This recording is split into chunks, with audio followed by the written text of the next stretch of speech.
बिस्मिल्लाहिर्रहमानिर्रहीम। अस्सलातु वस्सलामु अलैका या रसूलल्लाह व अला आलिका व अस्हाबिका या हबीबल्लाह। अस्सलाम वालेकुम नाज़रीन, मैं हूँ डॉक्टर फ़रही अमीन और आपको GNN की स्पेशल रमज़ान ट्रांसमिशन रमज़ान करीम में खुशामदीद कहती हूँ। लहजे काटते हैं साहिब, जिस्म को नहीं रूह को, अल्फाज को नहीं ख़याल को।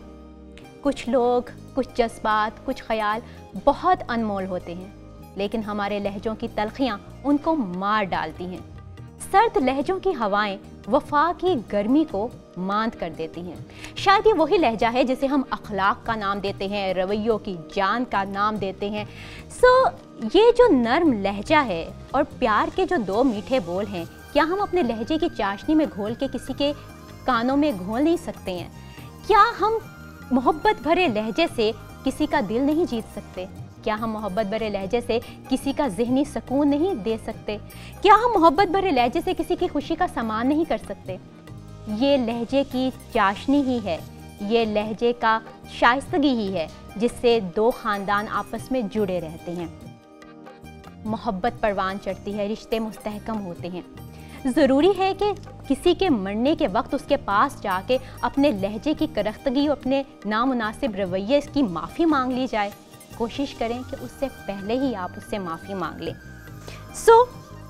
माफ़ी तो मांग लेंगे, लेकिन उसके साथ आप एक बात पे गौर भी कीजिए कि इस तमाम नामुनासिब रवैये के पीछे, करख्त लहजे के पीछे कहीं छुपा आपका तकब्बुर तो नहीं है?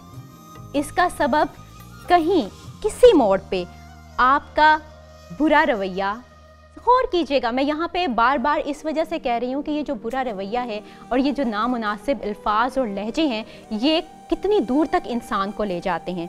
तो क्या आपके अंदर छुपी नफ़रत और हसद तो नहीं है?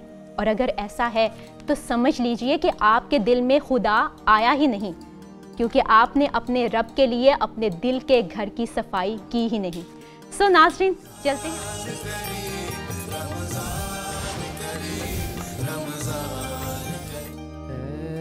सब्ज़ गुंबद वाले मंजूर दुआ करना, ऐ सब्ज़ गुंबद वाले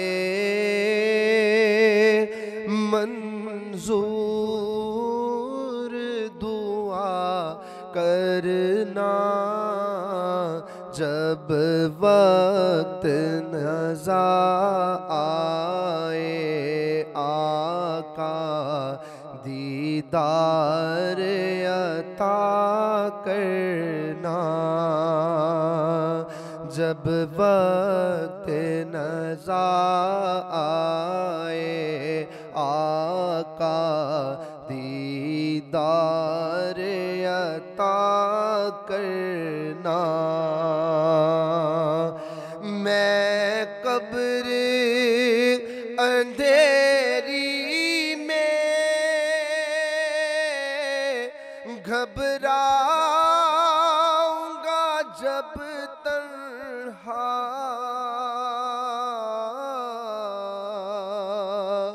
इमदाद मेरी करने आ जाना रसूल अल्लाह। मैं कब्र अंधेरी में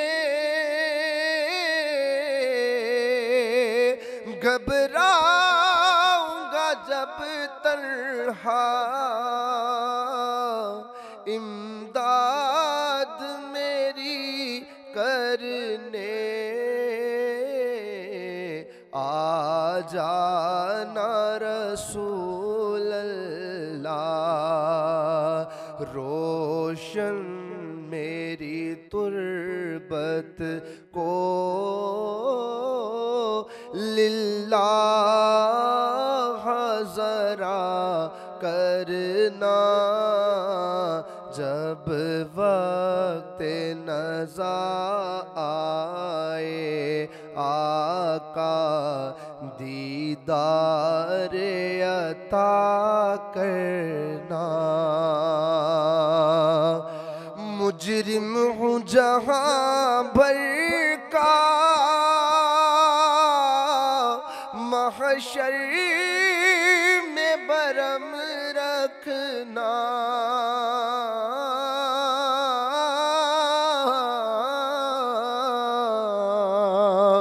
मुजरिम हूँ जहाँ भर का, महशर में बरम रखना।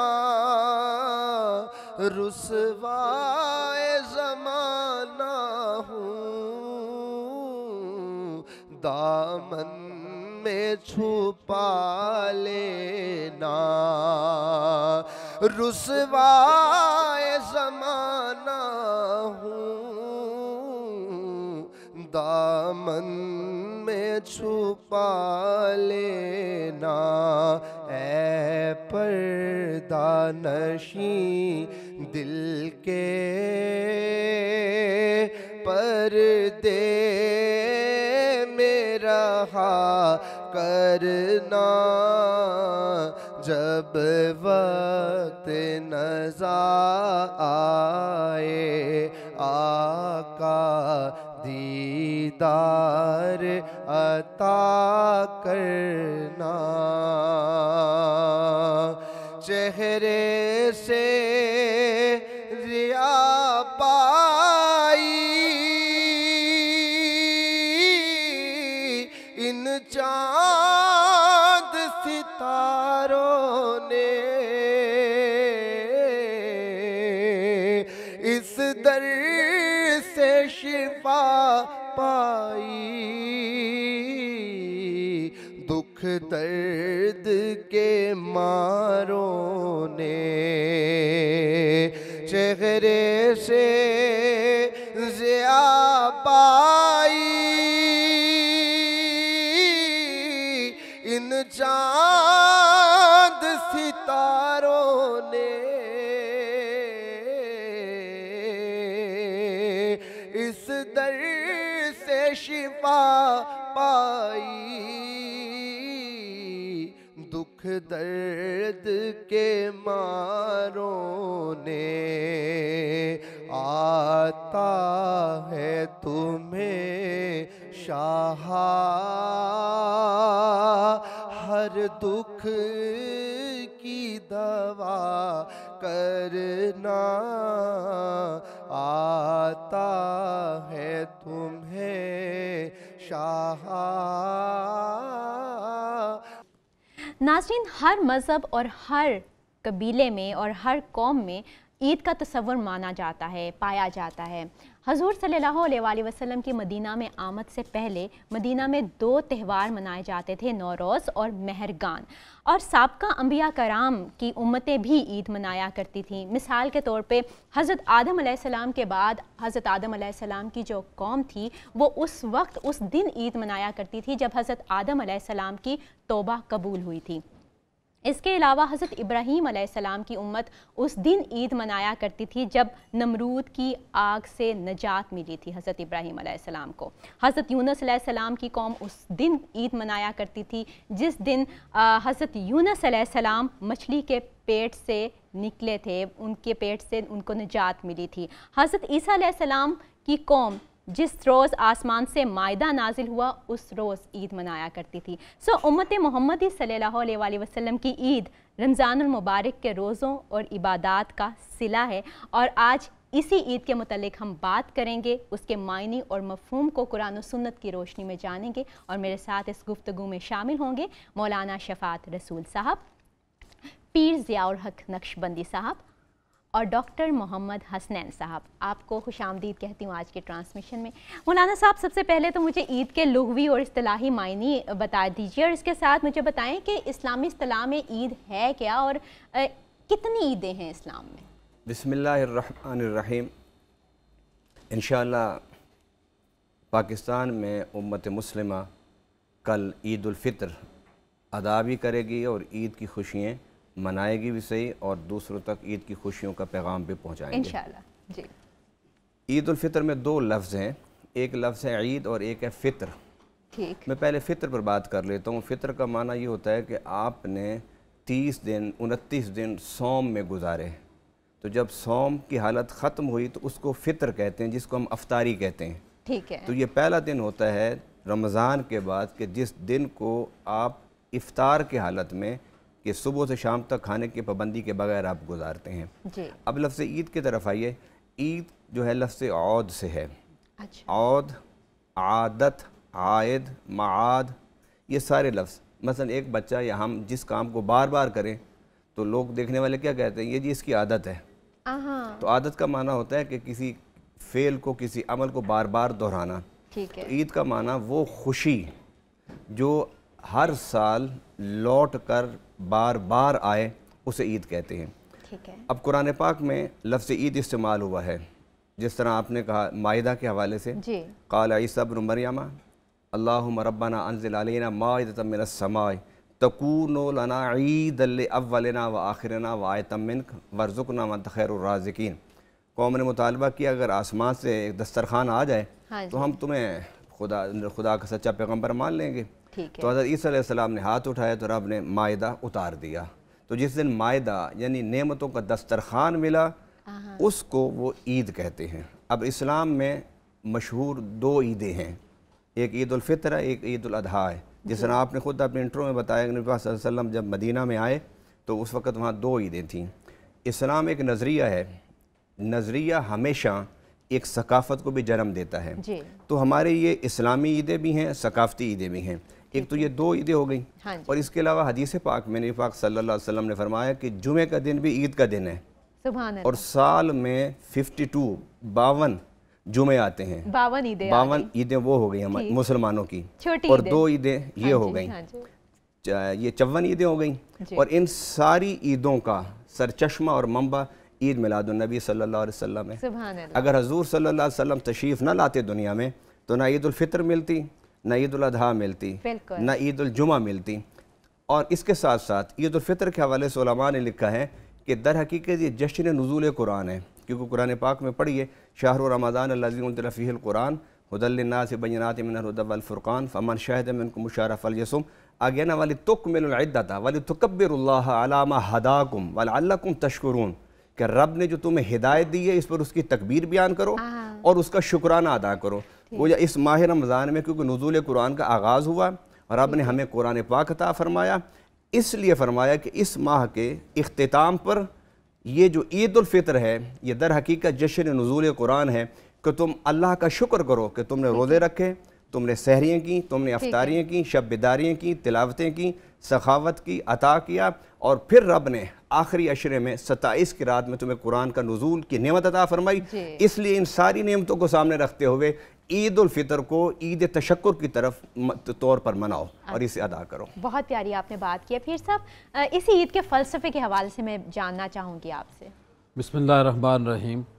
फ़लसफ़ा ये एक ऐसा नुक्ता है आपके आज हमारा जो मौजू है। देखिए ईदों की ईद रबीउल अव्वल का ज़िक्र हो गया। हाँ जी। और ईदों की जो बरकत है, इस ईद की बरकत को हमने समेटना है। शरीयत हमें यह भी कहती है कि हर बंदे का हर दिन ईद है। जिस दिन बंदा गुनाह से बच जाए वो उसकी ईद का दिन होता है। लेकिन ये शरई ईदें हैं जो हमारे ऊपर वाजिब हैं, सुन्नत हैं, ये एक अलग मामूल है। लेकिन इस ईद की बरकत को समेटना भी है और समेट कर फिर गरीबों का ख्याल भी रखना है। ठीक। ये जो चंद आपने इंट्रो में बातें की, माशाल्लाह हर नबी की उम्मत को किसी न किसी सूरत में ईद दी गई थी, क्योंकि इस्लाम सिर्फ रोने पीटने का नाम नहीं है, इस्लाम खुशियाँ मनाने का भी कहता है। लेकिन जहाँ तजावज़ की बात होती है वहाँ से परहेज़ करने का कहता है, वहाँ से बचने का कहता है। आप देखिए कि हज़रत उमर रज़ियल्लाहु ताला अन्हु, आपकी ज़ात वो ज़ात हैं कि जिनका हर अमल ईद का दिन है, अशरा मुबशरा हैं। ईद के दिन रो रहे थे। लोगों ने पूछा आप क्यों रो रहे हैं? तो फरमाया आज ईद उसकी ईद है जिसके रोज़े अल्लाह ने कबूल फरमा लिए। यानी कि जो ईद उल फितर है, ये जो ईदों की ईद भी कहें, जो भी कहें, लेकिन बख्शिश उसकी है जिसके रोज़े अल्लाह ने कबूल, ईद उसके जिसके रोज़े अल्लाह ने कबूल कर लिए। और उमर बिन अब्दुल अज़ीज़ रज़ी अल्लाह ताला अन्हो, ईद का दिन था, बेटी पास आई कि पापा महल्ले की मेरी सहेलियों ने सब ने नए कपड़े सिलाए हैं, हमारे कपड़े पुराने हैं और अमीर हैं, वक़्त के बादशाह हैं, हुक्मरान हैं। बेटियों ने जब कहा तो पैसे पास नहीं थे। जो वज़ीर ख़ज़ाना था, अमीर ख़ुद हैं, वज़ीर ख़ज़ाना को बुलाया और कहा कि मेरे पास तो पैसे नहीं हैं, आप इस तरह करें कि मुझे 1 महीने की एडवांस उधार तनख्वाह दे दे। तो खाज़न ने कहा, वज़ीर ख़ज़ाना ने कहा कि ए अमीर मोमिनीन, अगर आप मुझे इस बात की गारंटी देते हैं कि आप 1 महीना ज़िंदा रहेंगे और आप ये जो कर्ज एडवांस तनख्वाह ले रहे हैं ये वापस कर पाएंगे, तो मैं आपको ख़जाने से, बैतुल माल से तनख्वाह एडवांस देने के लिए तैयार हूँ। और ये देखिए कि अमीर हैं और उन्होंने फिर अपनी बच्चियों को क्या कहा, उनका बेटा मुझे ये गारंटी नहीं है मैं ज़िंदा रह सकूँ। और बच्चियों ने, बेटियों ने, वक़्त के खलीफा की बेटियों ने ईद नए कपड़ों के बगैर की। ये वो ईद है। और इस रात के बारे में आता है, हज़रत अब्दुल्ला इब्न अब्बास रज़ी अल्लाह ताला अन्हु फरमाते हैं, अत-तरगीब व तरहीब के अंदर ये हदीस पाक मौजूद है। आप फरमाते हैं कि जब ये रात आती है, ये जो लाइलतुल जायज़ा है, ये रात बाज़ारों में घूमने फिरने की रात नहीं है। मैंने वैसे कल आपसे कहा था कि जो घर के लिए, वालिदैन के लिए, बच्चों के लिए, औलाद के लिए शॉपिंग करना वो भी इबादत है, लेकिन परहेज़ के दायरे में रहकर, असराफ नहीं होना चाहिए। तो आप फरमाते हैं कि अल्लाह फरिश्तों को हुक्म देता है कि मेरे फरिश्तों फैल जाओ, ज़मीन पे चले जाओ, और जो रिज़्क मांग रहा है, जो औलाद मांग रहा है, जो माल, सबको जो को मांगने वाला मांगता है। आगे फिर ईद का दिन आता है तो वही फरिश्ते, एक सेकंड, वही फरिश्ते। हम अपनी बात को आगे बढ़ाएंगे। नाज़रीन, यहाँ पे हम थोड़ा सा ब्रेक की तरफ जाते हैं, इसलिए कि हमारे ये जो गुफ्तगू का सिलसिला ये तो जारी रहेगा, लेकिन मिलेंगे इस ब्रेक के बाद।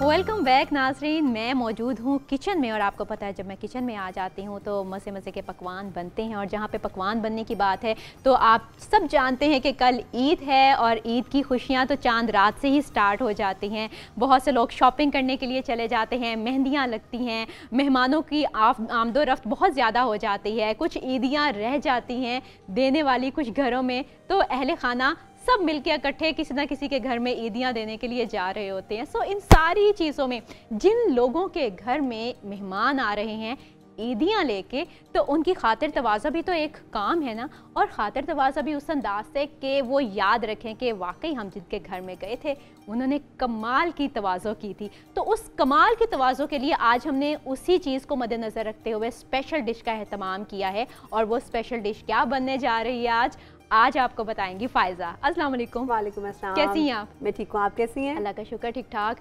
ईद की मुनासबत से आपको पता ना चांद रात, वैसे मेरे ख्याल में आपके घर में भी कोई ना कोई आएगा ईदी देने के लिए। ऑब्वियसली सब ऑब्वियसली आते हैं और बहुत से लोग आते हैं। और उसमें आप भी कहीं जा रही हैं? हम तो थोड़ी देर के बाद जाते हैं, मतलब सेकंड डे चले जाते हैं, थर्ड डे, लेकिन फर्स्ट डे पे जो है ना सब लोग हमारी तरफ आते हैं। तो ईदियाँ देने वालों में से हो या लेने वालों में से? अभी तो फिलहाल लेने वालों में से हूँ, और देने वालों में से थोड़ी सी तकलीफ होती है फिर। ऐसे ही है। अच्छा चले ठीक है, आप ईदी जो एक तरह की देने वाली है ना, वो आप खाना पका के भी दे सकती हैं। खाना पका के डेफिनेटली, ये सबसे बड़ी ईद होती है। हाँ, इसके बगैर ईद कंप्लीट नहीं होती, खाने के बगैर। ठीक है, तो फिर आज आप हमें क्या बनाना? आज जो है ना वो मैं आपके साथ शेयर कर रही हूँ मटन शिनवारी कढ़ाई। बहुत मज़े की बनती है और इसमें सबसे बड़ी बात यह है कि इसका जो इंग्रेडिएंट्स हैं वो बहुत कम है, और बहुत कम होने के साथ साथ आप इसको तीन वैरायटीज़ में बना सकते हैं। मीन्स इसको आप बीफ के साथ भी बना सकते हैं, इसको आप चिकन के साथ बना सकते हैं और मटन के साथ। तो मैं आज आप इसको मटन के साथ बनाना बताऊंगी। तो इसका जो ये स्टेप में हम इसको करेंगे, तो इसका जो फर्स्ट स्टेप होगा ना, हमारे पास यहाँ पे है डालडा का बनास्पति घी। मैंने यहाँ पे 200 ग्राम लिया बनास्पति घी। उसके साथ मैंने इसमें ऐड करूँगी 4 टेबलस्पून के करीब जिंजर गार्लिक का पेस्ट मिचल्स का। 2 kg मेरे पास यहाँ पे मटन है, और ये आप विद बोन भी ले सकते हैं और विदाउट बोन भी ले सकते हैं, लेकिन विद बोन जो है ना वो कढ़ाई तो विद बोन ही बहुत अच्छी बनती है। और मेरे पास जायका ज़्यादा अच्छा आता है। और मेरे पास यहाँ पे सॉल्ट है 2 टेबलस्पून। जितना मटन होगा आपके पास उतना ही सॉल्ट जाएगा, यानी कि 2 kg मटन है तो 2 टेबलस्पून ही आपके पास 1 किलो में 1 टेबलस्पून के करीब जो है ना वो सॉल्ट जाएगा। अच्छा, मीन्स ठीक अगर 2 kg मेरे पास मटन है तो 2 टेबलस्पून हम इसमें सॉल्ट ऐड ठीक करेंगे। है, हर 1 किलो पे 1 चम्मच जो है ना, 1 किलो नहीं जाएगा सॉल्ट। 1 किलो में 1 चम्मच हाँ, नमक। चले अब जिसका फर्स्ट स्टेप कर लेते हैं, बनास्पति घी, डालडा, और अगर आप ऑयल भी यूज़ कर सकते हैं, मैंने इसमें घी का इस्तेमाल किया है। हाँ, और ये मेरे ख्याल में ईद को मद्देनजर रखते हुए आपने किया है। देसी घी में पकेगा। हाँ, मज़े का। देसी हाँ, घी, इसको वैसे देसी घी में भी बना सकते हैं हाँ, आप। उसकी खुशबू भी वैसे अलहदा सी होती है फिर देसी घी की। हाँ। बहुत मजे, मुझे तो वैसे देसी घी बहुत पसंद है, लेकिन अक्सर लोग नहीं खाते देसी घी। अच्छा, वैसे पुराने ज़माने में देसी घी में ज़्यादा खाने बनते थे, बल्कि बनते ही देसी घी में थे। बनते ही देसी घी में थे। सरसों का तेल भी इस्तेमाल किया जाता था। अब ये इसके अंदर जो है ना वो मैं मटन ऐड कर रही हूँ। ठीक है, यानी कि ऑयल को हमने पहले अच्छी तरह गर्म और कर इस लिया। मटन को जो है ना वो आपने बॉईल नहीं करना, ठीक है। इसको आप इसी तरह से पकाएंगे। अच्छा, फिर तो इसमें बहुत देर लगती। हाँ, इसीलिए देर लगेगी ना, इसी वजह से जो है ना हम इसको थोड़ा सा टाइम देंगे। आहा। और ये स्टेप्स में बनेंगी, और इसको जब हम इसमें टमाटर डालेंगे ना तो इसको हम दम पे लगाएंगे। अभी मैं इसका फर्स्ट स्टेप कर लूँ, फिर सेकंड स्टेप मैं आपके साथ इसका शेयर करती हूँ। अच्छा, कल की तरह इसमें आज भी बहुत ज्यादा टमाटर तो नहीं डलेंगे? आज भी कढ़ाई तो टमाटर, कढ़ाई का टेस्ट ही टमाटर से आता है। हाँ, ठीक। चलें जी, ये हमारे पास जो है वो कंप्लीट हो गया है हमारा मटन।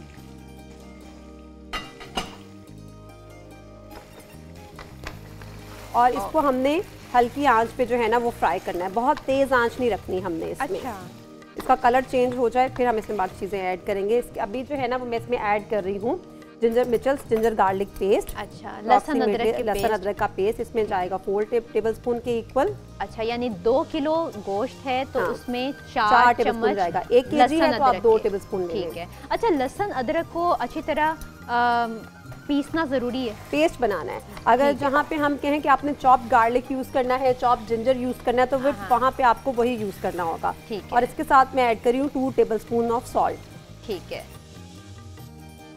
अच्छा, जब हम गोश्त को धोते हैं तो क्या उससे पहले हम उस पे वो सिरका वगैरह लगा के रखें, या वैसे ही बस धो के इसको नहीं, इस्तेमाल जब करें? हमने कढ़ाई बनानी फिर ज़रूरत नहीं होती है। सिरका वगैरह लगाने की ज़रूरत तब होती है जब हमने बारबेक्यू बनाना हो। अच्छा। उसको ब्राइन वाटर कहा जाता है। ब्राइन वाटर में हम उसको थोड़ी देर के लिए रखते हैं, और फिर उसके बाद हम उसको धोने के बाद उसके ऊपर मसाले लगाते हैं। उससे 2 फ़ायदे होते हैं, एक तो स्मेल खत्म हो जाती है, ठीक है। दूसरा जब हम उसके ऊपर मसाला लगाते हैं तो वो अंदर तक उसमें मसाला जो है ना वो अच्छे तरीके से एब्जॉर्ब हो जाता है। ठीक है। तो ये जो है ना ये अच्छा, लैम्प के उसमें भी हम इसी तरह लैम्प यूज में भी करेंगे? बना सकते हैं। अच्छा, अब बीफ में, ठीक है। लैम्प में और चिकन में, इसमें हमें बनाने में इसको 1 आवर लग जाएगा, क्योंकि है। मेरे पास मटन है। अगर आप इसको बीफ के साथ बनाना चाह रहे हैं तो 2 आवर्स लगेंगे, और अगर आप इसको चिकन के साथ बनाना चाह रहे हैं तो वो आधे घंटे में जो है ना वो हो जाएगा। सो इट डिपेंड्स हमारे हमारा मेहमानों पे डिपेंड करता है कि वो कितनी जल्दी आ रहे हैं। जो जितनी देर में आएगा वो ज़्यादा अच्छी वाली ये डिश खा सकेगा। और ईद पे तो सबको ही पता होता है कि मेहमानों ने आना है, अगर नहीं भी आएंगे तो हम अपने घर वालों के लिए बना सकते हैं। हम भी तो कर सकते हैं ना थोड़ी सी इस वैसे तरह। अक्सर ऐसा होता है कि ईद वाले दिन अच्छे खासे कपड़े पहन के किचन में जाना थोड़ा सा मुश्किल हो जाता है। आपके लिए मुश्किल होता है? डेफिनेटली होता है, लेकिन जाना तो है। जाना है, बिल्कुल। चलिए, इसके हम बाकी इंग्रेडिएंट्स को शेयर कर लेती हूँ मैं। मेरे पास यहाँ पे जो है ना वो साबुत धनिया है, ये 2 टेबलस्पून जाएगा। अच्छा, खुश्क धनिया हमने पीसना क्यों नहीं है? क्योंकि इसका पाउडर का जो टेस्ट होता है इसमें ज़्यादा अच्छा टेस्ट आता है। आप इसको भून के भी डाल सकते अच्छा, हैं। क्योंकि जो लहसुन अदरक है वो आपने बहुत ही ज्यादा उसका ग्राइंड पेस्ट बना बिल्कुल दिया है। पेस्ट हाँ बना जी, के डाला है। लेकिन वो आप साबुत डाल रही साबुत हैं। डाल दो, इसमें टेस्ट जो है ना डिफरेंस आता है। जैसे कि चॉप गार्लिक अलग से होता है, पेस्ट अलग से होता है, होल गार्लिक डाले उसका अलग से होता है। ठीक है। अच्छा, इसमें 2 टेबलस्पून मेरे पास यहाँ पे साबुत धनिया है, और मेरे पास यहाँ पे जीरा है 2 टेबलस्पून। कुटी हुई लाल मिर्च में डालूंगी इसके अंदर 2 टेबलस्पून। आप अपने टेस्ट के अकॉर्डिंग डाल सकते हैं। मेरे पास यहाँ पे हल्दी है 1/2 टेबलस्पून। ठीक है। और उसके साथ अच्छा, दादर मिर्च का डालना जरूरी होता है? दादर मिर्च का डालना जरूरी। दादर मिर्च का जो टेस्ट होता है ना कढ़ाई में, वो आज आप खा के देखिएगा, वो कितना उसकी अच्छा जान होता है। जान होता है। और आप खा के देखिएगा इसको। और उसके बाद मेरे पास ये जो है ना 1 किलो टमाटर है। अच्छा, 1 किलो टमाटर डाल देने हैं टमाटर इसमें? हमने 2 किलो टमाटर है।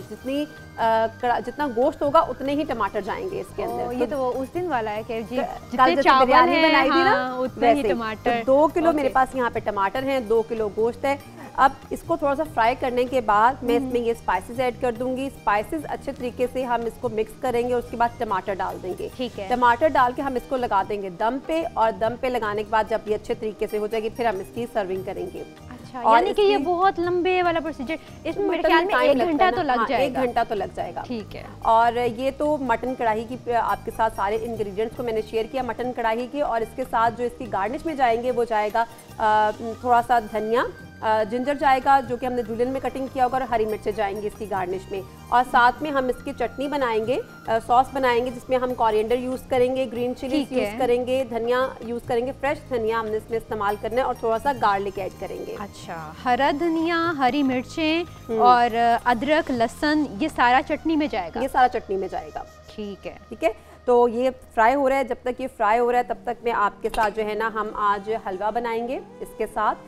तो हलवे के बहुत से लोग अपने घरों पे ना हलवा पूरी बनाते हैं, तो हलवा पूरी तो अभी हमारे लिए जो है ना हमारे डेज खत्म हो गए हैं, रमज़ान ट्रांसमिशन कंप्लीट हो गई, लेकिन हलवे की रेसिपी मैं आपके साथ ज़रूर शेयर करूंगी। अगर आप हलवा पूरी बना रहे हैं तो उसके साथ ये वाला हलवा ज़रूर बनाइएगा, और अगर नहीं भी तब भी आप इसको ज़रूर ट्राई कीजिएगा, क्योंकि घर पे इस तरह के मौक़ों पे हलवा, शीर खुरमा ज़रूर बनता है।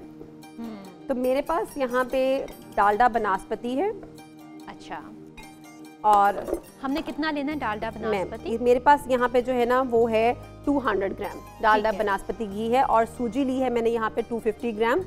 और इसमें जो मैंने एक बादाम है मेरे पास, कुछ बादाम हम इसके अंदर ऐड करेंगे, और साथ में कुछ वर्किंग मैंने पहले से करके रखी है, अगर आप मुझे ये सिरप पकड़ा दें तो। अच्छा, ये सिरप है? ये सिरप मैं समझ रही हूँ पानी में आपने छोटी इलायची डाल के उबाला हुआ है। ये सिरप है, मैंने थोड़ा सा इसको पहले तैयार कर लिया था क्योंकि हमारी कढ़ाई एक तरफ बन रही है। अच्छा, तो ये सिरप किस चीज़ का आपने बनाया? मैं बता रही हूँ। इसमें मैंने ऐड किया है 1 किलो पानी, और 1 किलो पानी के अंदर मैंने ऐड की है 300 ग्राम चीनी, और 5 से 6 सब्ज़ इलायची डाल के मैंने इसका सिरप बना लिया है। अब क्या करूँगी, मैं घी के अंदर सूजी को भूनने के बाद मैं अच्छे तरीके से भून लूँगी। जब अच्छी सी खुशबू आना शुरू हो जाएगी फिर मैं ये सिरप इसके अंदर ऐड करूँगी। हम अभी ख्याली कुछ नहीं हलवा बनाएंगे क्योंकि यहाँ पे वक्त हो चुका है शॉर्ट ब्रेक का, तो मिलते हैं इस ब्रेक के बाद।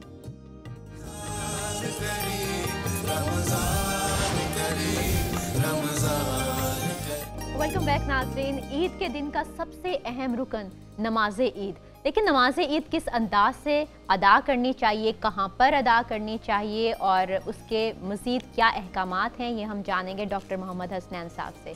जी डॉक्टर साहब। अल्हम्दुलिल्लाह हम्दन कसीरा अम्मा बाद फ़ाऊज़ु बिल्लाहि मिनश शैतानिर रजीम बिस्मिल्लाहिर रहमानिर रहीम। यकीनी तौर पर ईद मुसलमानों के लिए अल्लाह ताला का बहुत बड़ा इनाम है। ईद को ईद कहा ही इसलिए जाता है कि ये दिन बार बार लौट कर आता है एक नई मुसर्रत के तसव्वुर के साथ। जहाँ तक ईद की नमाज का तरीका है तो इस नमाज को जामिया मस्जिद या बड़ी ईदगाह में अदा करने की फजीलत ज़्यादा है। ईद की नमाज बिल्कुल जुम्मे की तरह है, फ़र्क सिर्फ इतना है कि जुम्मे की नमाज में खुतबा पहले होता है, नमाज बाद में होती हैं। इसमें नमाज पहले होती हैं, खुतबा बाद में होता है। ये 6 ज़ायद तकबीरों के साथ हैं। मिसाल के तौर पर पहले नियत की जाएगी, पीछे इस इमाम की तरफ मुंह मेरा किबला शरीफ, 2 रक 6 ज़ायद तकबीरों के साथ। पहली तकबीर पे हाथ उठाए जाएंगे और तकबीर कहने के बाद बांध लिए जाएंगे, हमदो सना की जाएगी। हमदो सना करने के बाद इमाम फिर दूसरी तकबीर कहेगा, अल्लाह अकबर कह के हाथ छोड़ दिए जाएंगे। तीसरी तकबीर कहेगा, अल्लाह अकबर कह के हाथ छोड़ दिए जाएंगे। चौथी तकबीर जब कहेगा तो फिर हाथ बांध लिए जाएंगे। फिर सूरतुल फातिहा की क़राअत की जाएगी, फिर किसी सूरत की क़राअत की जाएगी। उसके बाद रुकू में चले जाएंगे, फिर सजदे में चले जाएंगे। फिर दूसरी रकात में जब इमाम खड़ा होगा तो पहले क़राअत करेगा, पहले सूरतुल फातिहा की क़राअत करेगा, फिर किसी सूरत की क़राअत करेगा। फिर रुकू में जाने से पहले 3 मरतबा अल्लाह अकबर कहेंगे, हाथ छोड़ दिए जाएंगे। दूसरी मरतबा अल्लाह अकबर कहेंगे, हाथ छोड़ दिए जाएंगे। तीसरी मरतबा अल्लाह अकबर कहेंगे, हाथ छोड़ दिए जाएंगे। चौथी तकबीर में रुकू के चला जाएगा, फिर उसी तरह सजदा, फिर सलाम, और फिर उसके बाद खुतबा। अरबी के अंदर जो खुतबा कहा जाएगा वो सुन्ना मसनून है और वाजिब है। उसके बाद उम्मत मुस्लिमा के लिए और पाकिस्तान के लिए दुआ की जाएगी।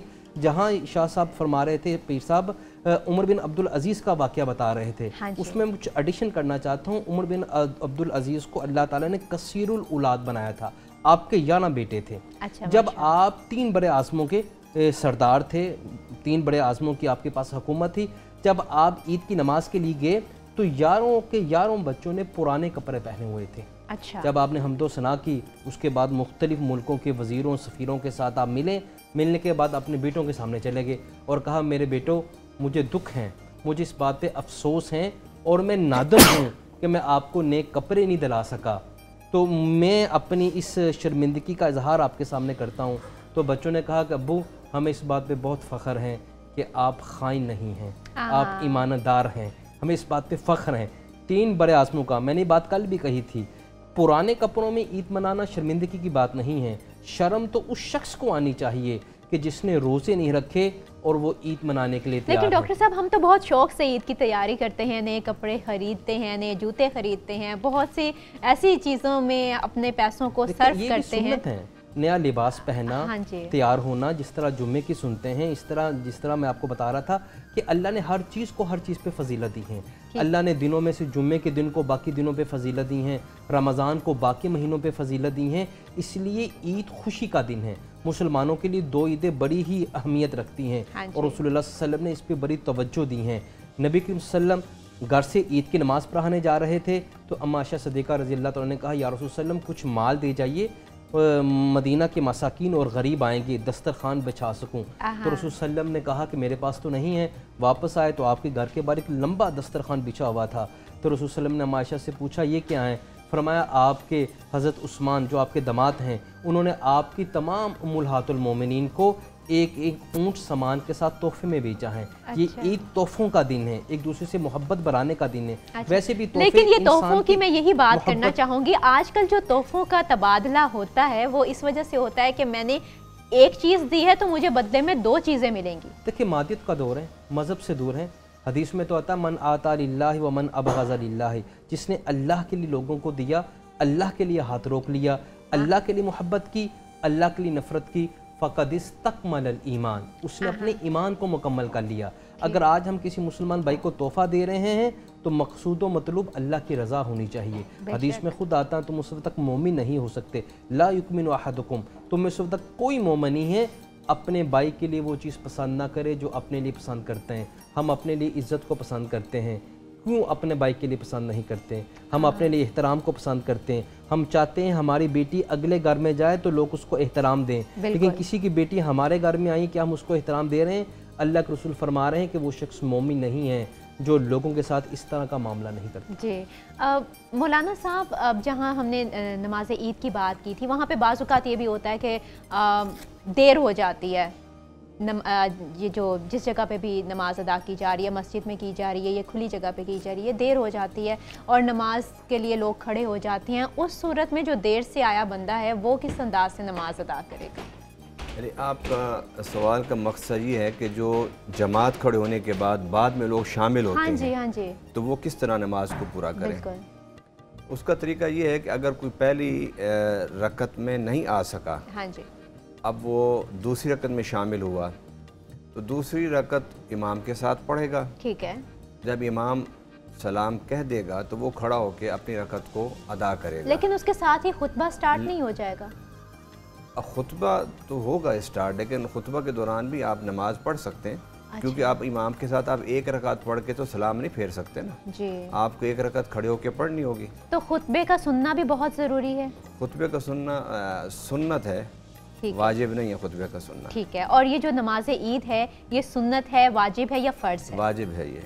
अच्छा, ये वाजिब, ये भी वाजिब है क्योंकि मैंने पहले बताया था कि जिन चीज़ों का शरई अहकामात का सबूत कुरान से हो वो फ़र्ज़ होता है।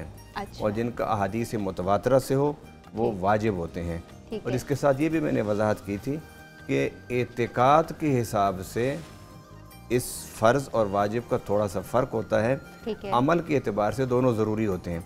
मैं वो जो आपने मसला पूछा वो ये कि जब वो सलाम फेर दे इमाम तो वो खड़ा हो जाए, अब खड़े होके वो एक रकात पढ़े। अब इसमें जो सबसे बुनियादी चीज़ जो हमारे सामीन समझना चाहते हैं मेरे ख़्याल के मुताबिक वो ये कि अब इमाम जो है वो तो पहली रकत में भी तकबीरें कहता है और दूसरी रकत में भी तकबीरें कहता है।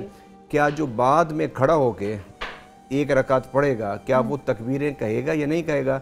फुक़हा ने कहा कि उसको तकबीरें कहने की ज़रूरत नहीं है। जो ज़ायद तकबीरें हैं वो इमाम के साथ उसने कहनी थी, इमाम के साथ वो पहली रकत नहीं पा सका, लिहाजा वो नहीं कहेगा।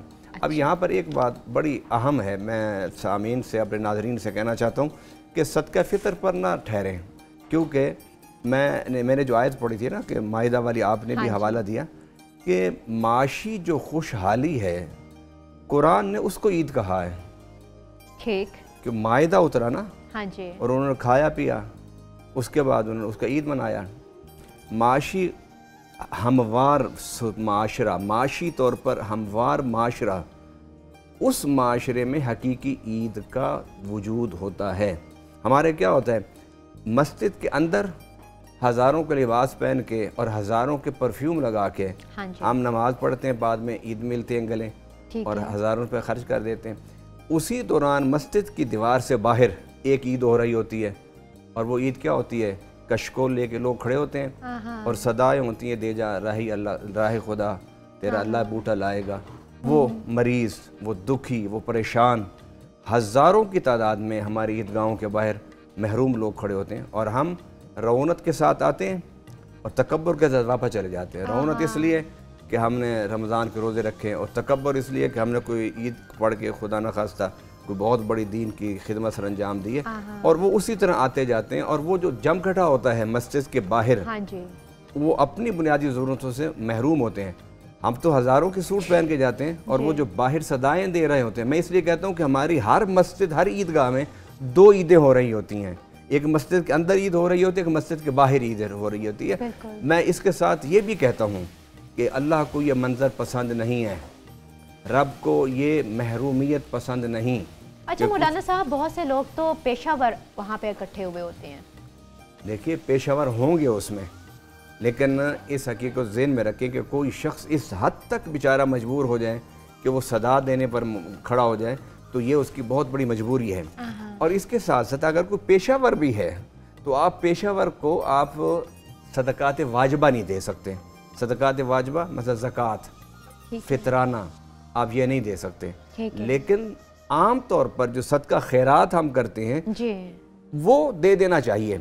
वो इसलिए कि हो सकता है कि जिसके बारे में आप शक कर रहे हैं कि ये प्रोफेशनल है, हो सकता है कि वो हकीकत में ज़रूरतमंद हो, और उसकी माँ घर में दवाई के लिए तड़प रही हो, और वो मजबूर हो के मस्जिद के बाहर आके मतलब ईद की खुशियाँ छोड़ के, अपनी अना और खुददारी को छोड़ के वो हाथ फैला के खड़ा है। 70 साल से ज़ायद 75 साल हमारे मुल्क में, हमें इस मुल्क को बनाए हुए हो गए। इस्लाम ने कुरान में सबसे पहले अकीदे की बात की है, और अकीदे के बाद सबसे पहले इस्लाम ने मईशत की बात की है। आप पूरे कुरान को पढ़ लीजिए, बिलखुसूस आप वो सूरतें पढ़ें जो सूरतें मक्की सूरतें हैं। उन मक्की सूरतों में सबसे पहले अकायद की बात है, और अकायद के फ़ौरन बाद मईशत की बात है। इसलिए सैयदना उमर फ़ारूक रज़ी अल्लाह तआला अन्हु जो रात को गश्त किया करते थे, वो ये नहीं पूछते थे कि मेरी रियासत में कितने लोगों ने नमाज नहीं पढ़ी, मेरी रियासत में कितने लोगों ने रोज़ा नहीं रखा, मेरी रियासत में कितने लोगों ने ज़कात नहीं दी। ये इबादत उनके हवाले, और वो अल्लाह का जवाब देंगे।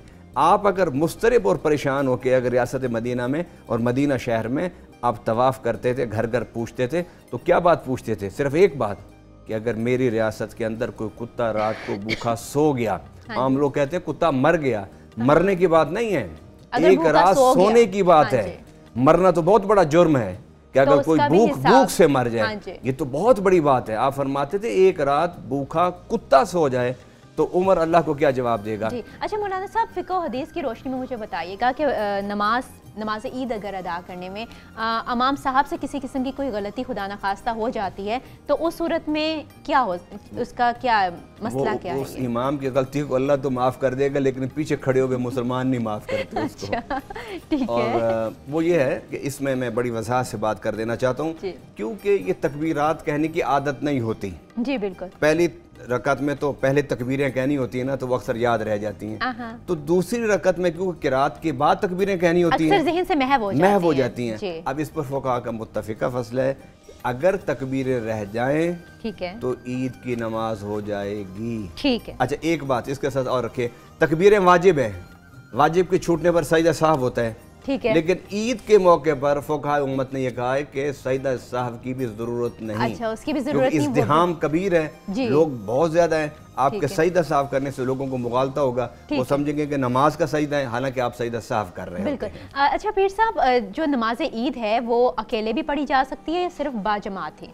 ईद की जो नमाज है जमात के साथ होती है, अकेले में नहीं होती। अगर तो जो ख़वातीन हैं फिर वो क्या करें? वो उधर में आता ना, जो बंदा जिसकी जमात निकल जाती है वो उसको चाहिए कि बाद में नवाफल पढ़ ले, जैसा चाश्ता की नमाज वो पढ़ ले, चार रकत पढ़ ले।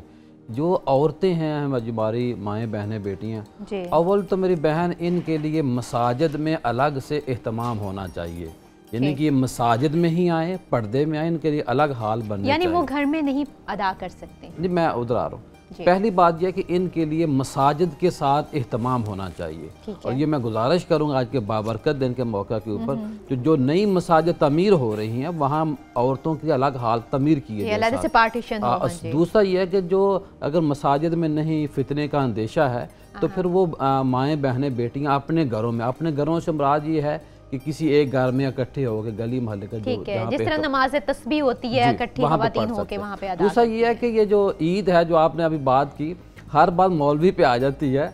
जो जिनको नमाज पढ़ने का तरीका नहीं आता वो तकबीर कहता है, मौलवी साहब कह रहे होते हैं इमाम साहब, और लोग सजदे में जा रहे होते हैं, रुकू में जा रहे होते हैं, उनके ऊपर भी तो सजा लगनी चाहिए ना कि सब कुछ उलमा इकराम ने नहीं करना, लोगों की भी जिम्मेदारी है जी। और साथ हमें ये भी देखना, उन्हीं को ही बताने के लिए, उनकी नॉलेज में इजाफा करने के लिए आपसे पूछ रहे थे। दूसरा ये कि आज के इस आखिरी हम सेगमेंट में हैं, हमें उन माओं बहनों बेटियों का शुक्रिया अदा करना चाहिए, उन मुलाजमीन का शुक्रिया अदा करना चाहिए जो घरों में हमें, जिन्होंने हमें खाना बना के सहरी इफ्तारी का एहतमाम करके दिया।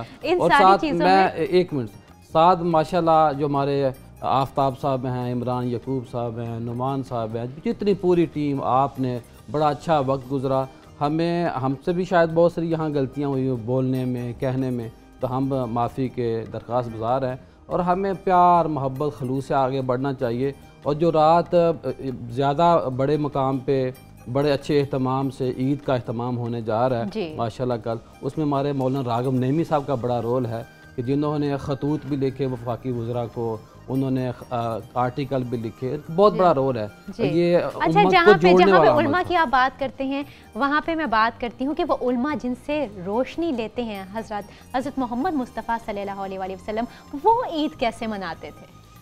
जो सहाबा थे उनकी तो ईद बड़ी सादा होती थी लेकिन खुशियों वाली होती थी। मैंने कल भी कहा था कि बच्चियाँ गाने गा रही हैं हम आयशा के घर में, तो रसूल पाक सल्लल्लाहु अलैहि वसल्लम उनको भी इजाज़त दी है। ये अल्लाह ने हमें ये हुक्म दिया है, इस्लाम ने बड़ी सबसे ज़्यादा अगर रोशन ख्याल मज़हब दुनिया का है तो वो इस्लाम है, लेकिन हमें लोगों का ख्याल रखना है। और ये जो रात है, जो मैंने पहले वाक़या ही बता रहा था, ये जो रात शुरू होने जा रही है लाइलतुल जायज़ा है, ये इनाम मिलने की रात है। अल्लाह कहेगा कि ऐ मेरे फरिश्तों बताओ, अगर किसी मज़दूर ने पूरी मज़दूरी की हो तो उसका हक़ क्या है? हक़ ये है कि उन्होंने जो पसीना है, जो मेहनत की है, ये इनाम की रात। और इस रात जितने पूरे रमज़ान में लोगों की बख्श अल्लाह पाक ने गुनाहगारों की, उन तमाम लोगों की तादाद से भी ज़्यादा अल्लाह पाक इस रात उनकी बख्शिश करेगा। सुभान अल्लाह। अच्छा, ये तो रात की फजीलत हो गई, लेकिन जब हम नमाज ईद अदा करते हैं, क्या उस नमाज ईद के वक्त के दौरान भी कोई कबूलियत की घड़ी होती है? अब इंतहाई मकबूल दिन होता है, और वो जो ख़ास लम्हात होते हैं, मिनट के हिसाब से ये सारा टाइम होता है, तो हमें तकबीरात ज़्यादा से ज़्यादा एहतमाम करना चाहिए। अल्लाह अकबर, अल्लाह अकबर, ला इलाहा इल्लल्लाह, अल्लाह अकबर, अल्लाह अकबर, लिल्लाहिल हम्द, इसको हमें कसरत से पढ़ना चाहिए। दिल में कोई ख्वाहिश रखनी चाहिए, दिल तो अल्लाह के सामने खोल के रखना चाहिए। जब मांगे तो हमें दुनियावी जो खुदा है ना, छोटे छोटे बने हुए, उनके सामने हमें अपना वो दबा कर अल्लाह से हमें खोल के बातें करनी चाहिए। अल्लाह से थोड़ा मांगना ही नहीं चाहिए। अल्लाह से मैं समझ थोड़ा मांगना ही गुनाह है। अल्लाह से उसकी शान के मुताबिक मांगे, और जो अल्लाह से हम मांगे, और सुभान अल्लाह वाबे हमद ही, ये कल हमने हर मर्द ने, माँ बहन बेटी ने 300 बार पढ़ना है, और अपने फौज शुदगान को याद रखना है, उनको भी फ़ायदा होगा, क्योंकि ये पढ़ना हमने मरने वालों को हमने याद ईद वाले दिन भी रखना है। अच्छा, क्योंकि एक दिन हमने भी दुनिया से जाना है। हाँ जी, सुभान अल्लाह व बिहम्दिही, सुभान अल्लाहिल अज़ीम, ये पूरा पढ़ना है, ये सिर्फ सुभान अल्लाह व बिहम्दिही, आसान से आसान, ठीक है, 300 बार लोगों को आसानियाँ पैदा, आसानी की तरफ, एहसाले सवाब के लिए, उन तमाम बुजुर्गों के लिए जो इस दुनिया से जा चुके हैं। बहुत शुक्रिया पीर साहब, मौलाना साहब, आपका बहुत शुक्रिया। नाज़रीन, यहाँ पे आपका बहुत शुक्रिया, आपने माशाल्लाह बड़ी मेहनत से तैयारी की, और बड़ा अल्लाह ने आपके ऊपर फज़ल किया। शुक्रिया पीर साहब, आप माशाल्लाह कामयाब ठहरिए माशाल्लाह। अच्छा नाज़रीन, यहाँ पे वक्त हो चुका है एक ब्रेक का, सो मिलते हैं इस ब्रेक के बाद।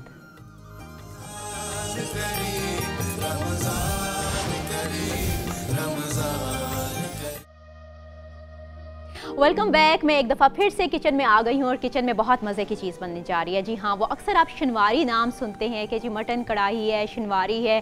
तो ये सारी चीज़ें आज हम आपको बनाना सिखा रहे हैं कि ताकि अगर आप शनवारी तक ना जा सकें तो आप अपने घर में बहुत मज़े लेके ये मटन कढ़ाई खाएँ। अच्छा फ़ायज़ा, कहाँ तक पहुँची? जी, तो पहले जो मैंने आपको इसका प्रोसीजर जो आपके साथ शेयर किया था, हाँ जी। उस प्रोसीजर को मैं आपके साथ एक दफ़ा दोबारा शेयर कर लूँगी और उसके बाद फिर हम इसका नेक्स्ट स्टेप करेंगे। मेरे ख्याल में अभी ये बता दीजिए कि ये आपने क्या दम के लिए रख दिया? नहीं, अभी मैंने दम के लिए नहीं रखा। अच्छा। क्योंकि अभी जो है ना वो अभी मैं इसमें इसको रखूँगी दम पे। अच्छा, ठीक है। तो इसको भून लिया था मैंने मसाले वगैरह डाल के सब कुछ। तो फिर मैं अब इसके अंदर जो है ना वो ऐड कर रही हूँ, टमाटर ऐड कर रही हूँ। आपने कहा था कि टमाटर हमने उतने डालने हैं जितना गोश्त है। जितना, हाँ जी, ठीक है, जितना गोश्त होगा उतने ही हम इसमें। अच्छा, इसमें हम टमाटर ज्यादा क्यों ऐड करते हैं? मसाले के लिए। अच्छा, सिर्फ मसाले के हाँ, लिए? तो ये तो अगर इसमें हम देखिए, इसमें हमने अनियन यूज़ नहीं किए, हमने इसमें योगर्ट नहीं डाला, तो मसाला बनाने के लिए हमें कुछ ना कुछ इंग्रेडिएंट डालना पड़ेगा, वो हमने इसमें ऐड किया है टमाटर। ठीक है। अच्छा, वैसे प्याज, लहसुन, अदरक ये चीज़ें हम क्यों नहीं ज़्यादा ऐड कर सकते इसमें? इसमें हमने डाला है। अच्छा, लहसुन अदरक की तो आपने पेस्ट जिंजर गार्लिक डाला है, लेकिन प्याज प्याज कढ़ाई में यूज़ नहीं होते प्याज। अच्छा, हाँ, कोई भी कढ़ाई हो ले लें, प्याज शिनवारी में हम यूज़ नहीं करते। अच्छा, इसको आप नमकीन गोश्त भी कह सकते हैं। ठीक है। और ये देखिए मैंने इसके अंदर ऐड किए टमाटर। अब हम इसको लगा देंगे दम पे, हल्की आंच पे आपने इसको दम पे लगा देना है। और दम पे लगाने के बाद जब टमाटर कितनी देर के लिए ये आधे घंटे के लिए दम पे जाएगा। अच्छा। तो हाँ, आधे घंटे के लिए इसको, हाँ, क्योंकि हमने आधे घंटे के लिए हाफ डन किया हमने इसको। आधे घंटे में हमने इसको हाफ कुक किया। अब बाकी का आधा घंटा जो है वो हम टमाटर डाल के इसको पकाएंगे। अच्छा, ठीक और है। इसकी जो आंच है ना वो हमने हल्की कर देनी कि दम वाली आंच हो। और जितनी हल्की आंच पे आपकी कढ़ाई टमाटर डालने के बाद पकेगी उतनी ही अच्छी मज़े की होगी। पहले हमने इसकी आंच जो थी ना वो फ्लेम हमने इसका फुल रखा था, फुल आंच पे हमने इसको बनाया था, लेकिन अभी हमने इसकी हल्की कर दी टमाटर डालने के बाद। अच्छा, फुल आंच पे अक्सर जो हम खाना, स्पेशली हम जो चिकन रखते हैं या गोश्त रखते हैं, मैंने ये सुना है कि वो बहुत ज़्यादा सख्त हो जाता है अगर तेज़ आंच पर उसे पकाएं तो। हमने इसको तेज़ आंच पे फ्राई किया, ठीक है।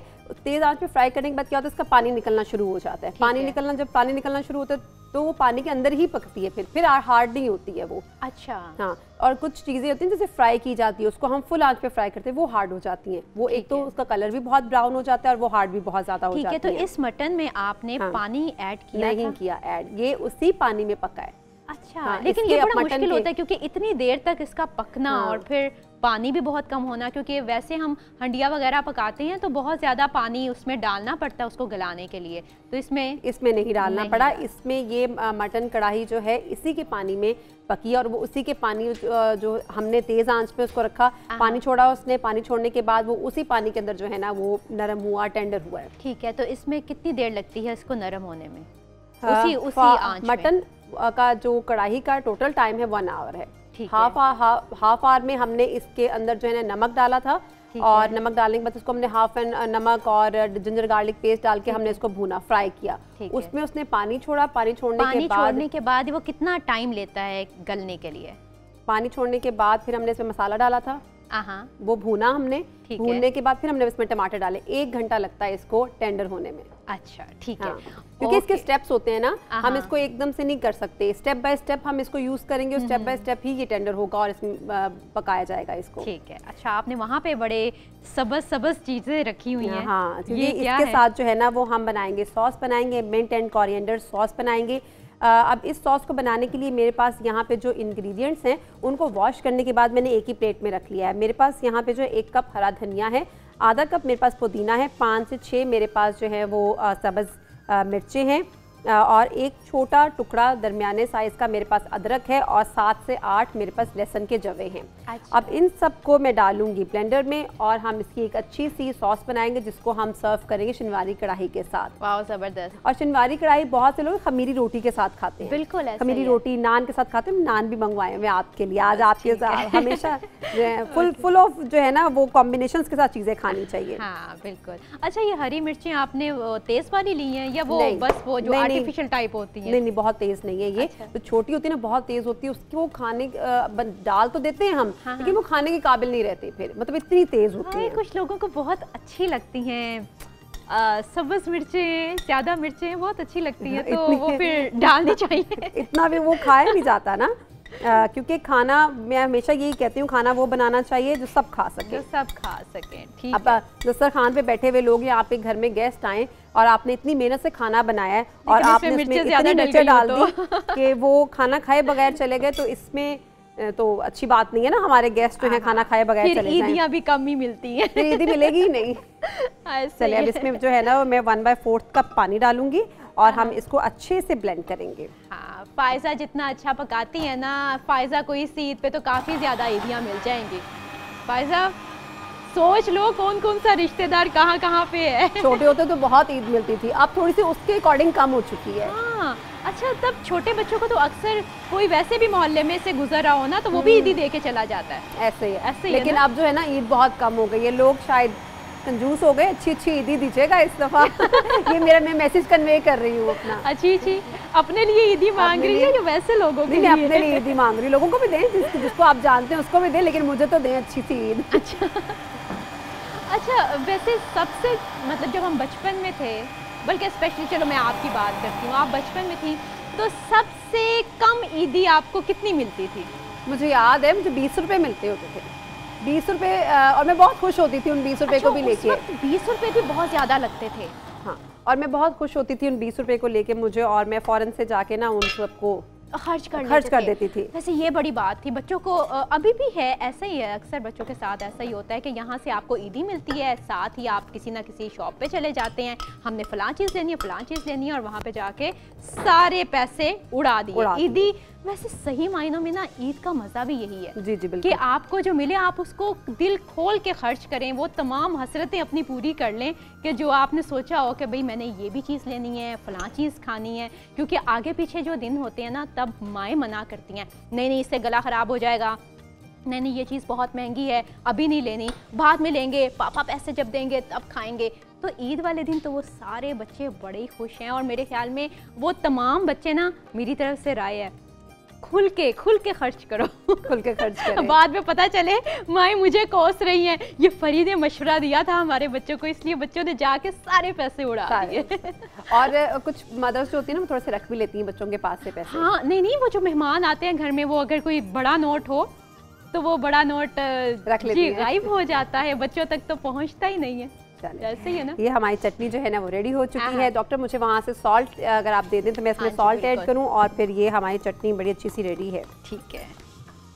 कुछ लोगों को इसमें गार्लिक पसंद नहीं होता, कुछ लोग गार्लिक खाना पसंद नहीं करते। अगर उनको गार्लिक नहीं पसंद तो वो अपनी चॉइस है उनकी, वो नहीं डालें, लेकिन अदरवाइज़ अगर इस चटनी के अंदर गार्लिक डाला जाएगा तो इसका टेस्ट बहुत अच्छा होता है। चलें, ठीक है। तो मैंने इसमें ½ टीस्पून के अकॉर्डिंग जो है ना वो सॉल्ट ऐड किया है, ठीक है। और ये इसको मैं अच्छे से मिक्स कर रही हूँ। हमारी चटनी तैयार है। चलें जी, चटनी तैयार हो गई है, और यहाँ पे हमारे साथ मौजूद हैं मोहम्मद सलमान कादरी साहब, जो हजूर सल्लल्लाहु अलैहि वसल्लम की बारगाह में नजराने अकीदत पेश करेंगे। सुब्हानल्लाह सुब्हानल्लाह सुब्हानल्लाह सुब्हानल्लाह। आज सिख मित्रां दी वदेड़ी आज सिख मित्रां दी वदेड़ी क्यों दिलड़ी उदास गनेरी लूं लूं विच शौक चंगेरी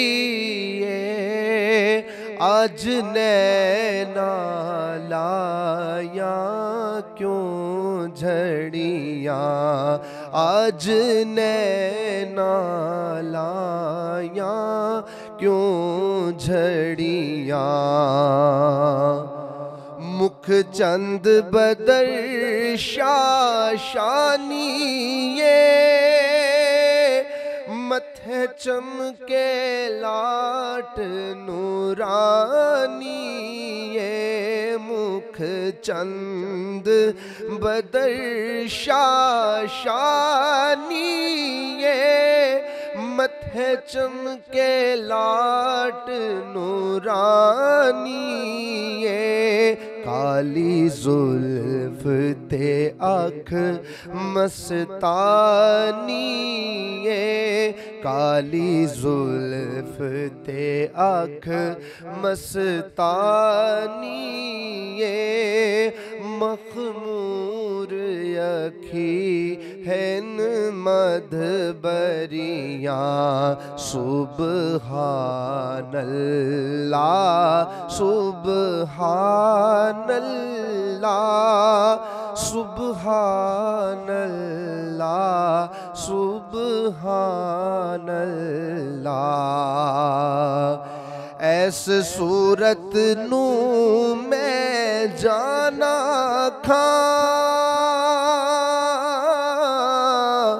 जाना खा के जाने जहाना खा ऐस सूरत नू मैं जाना खा जाना खा के जाने जहाना खा जी सच आखा तेरा बदी मैं शाना खा सच आखा तेरा बदी मैं शाना खा जिस शान तो शाना सब बनिया सुबहानल्लाह सुबहानल्लाह सुबहानल्लाह सुबहानल्लाह सुबहानल्लाह मा अजमल का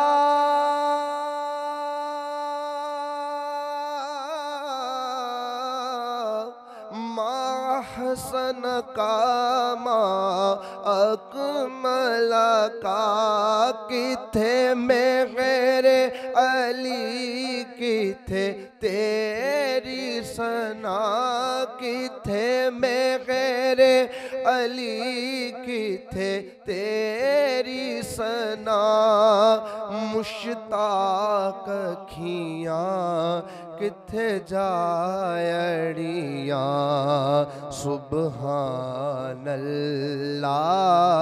सुबहानल्लाह सुबहानल्लाह सुबहानल्लाह। आज सिख मित्रां दी वदेड़ी क्यों दिलड़ी उदास गनेरी लू विच शौक चंगेरी आज नैना लाया क्यों जड़ियाँ। वेलकम बैक नाज़रीन, हम दोबारा से आपको खुशामदीद कह रही हूँ GNN की स्पेशल रमज़ान ट्रांसमिशन रमज़ान करीम में। और अब हमारा जो सेगमेंट है वो है क़ससुल अंबिया। आप जानते हैं कि हम हर दिन एक नए पैगंबर के हालात ज़िंदगी, उनके मौजज़ात और करामात के मुतालिक आपको बताते हैं। तो आज जिन पैगंबर को हमने चूज़ किया है वो हैं हज़रत सुलेमान अलैहिस्सलाम, और हमारे साथ उन पर गुफ्तगू करने के लिए मौजूद हैं अहमद साबिर चुगताई साहब और मौलाना शफ़ात रसूल साहब। अहमद साबिर चुगताई साहब, पहले तो आप मुझे ये बताइए कि हज़रत सुलेमान अलैहिस्सलाम का ज़माना नबूवत क्या बनता है? बिस्मिल्लाहिर्रहमानिर्रहीम। सबसे पहले तो ये बात जहन में रखनी चाहिए कि अल्लाह रब्बुल इज़्ज़त ने हर नबी को एक मुनफरिद शान अता फरमाई जी, और हर नबी कोई ना कोई मोजज़ा लेकर आया। ये जितनी भी शान अंबिया कराम अलैहिमुस्सलातु वस्सलाम को अता की गई, ये नबी आखिरुज़्ज़मान जनाब मोहम्मद मुस्तफ़ा सल्लल्लाहु अलैहि वसल्लम के वसीला जलीला से हैं। और हर नबी कोई ना कोई मोजज़ा लेकर आया, मगर हमारे प्यारे नबी रहमतुल लिल आलमीन सल्लल्लाहु अलैहि वसल्लम सरापा मोजज़ा बनकर तशरीफ़ लाए। वो तमाम मोजज़ात जो जितने भी अंबिया कराम में थे वो हुज़ूर अलैहिस्सलातु वस्सलाम की ज़ात मुबारका में यकजा कर दिए गए। हज़रत सुलेमान अलैहिस्सलातु वस्सलाम हज़रत सैयदना दाऊद अलैहिस्सलातु वस्सलाम के साहबजादे हैं। आपका कुरान मजीद फ़ुरक़ान हमीद में तकरीबन 16 मकामात पर ज़िक्र आया है। हज़रत दाऊद अलैहिस्सलातु वस्सलाम को अल्लाह रब्बुल इज़्ज़त ने नबुव्वत और रिसालत के साथ साथ हुकूमत भी अता फ़रमाई थी, बादशाहत भी अता फ़रमाई थी। और हज़रत सुलेमान अलैहिस्सलातु वस्सलाम हज़रत दाऊद अलैहिस्सलातु वस्सलाम की जो हुकूमत और बादशाहत थी उसके भी जानशीन थे।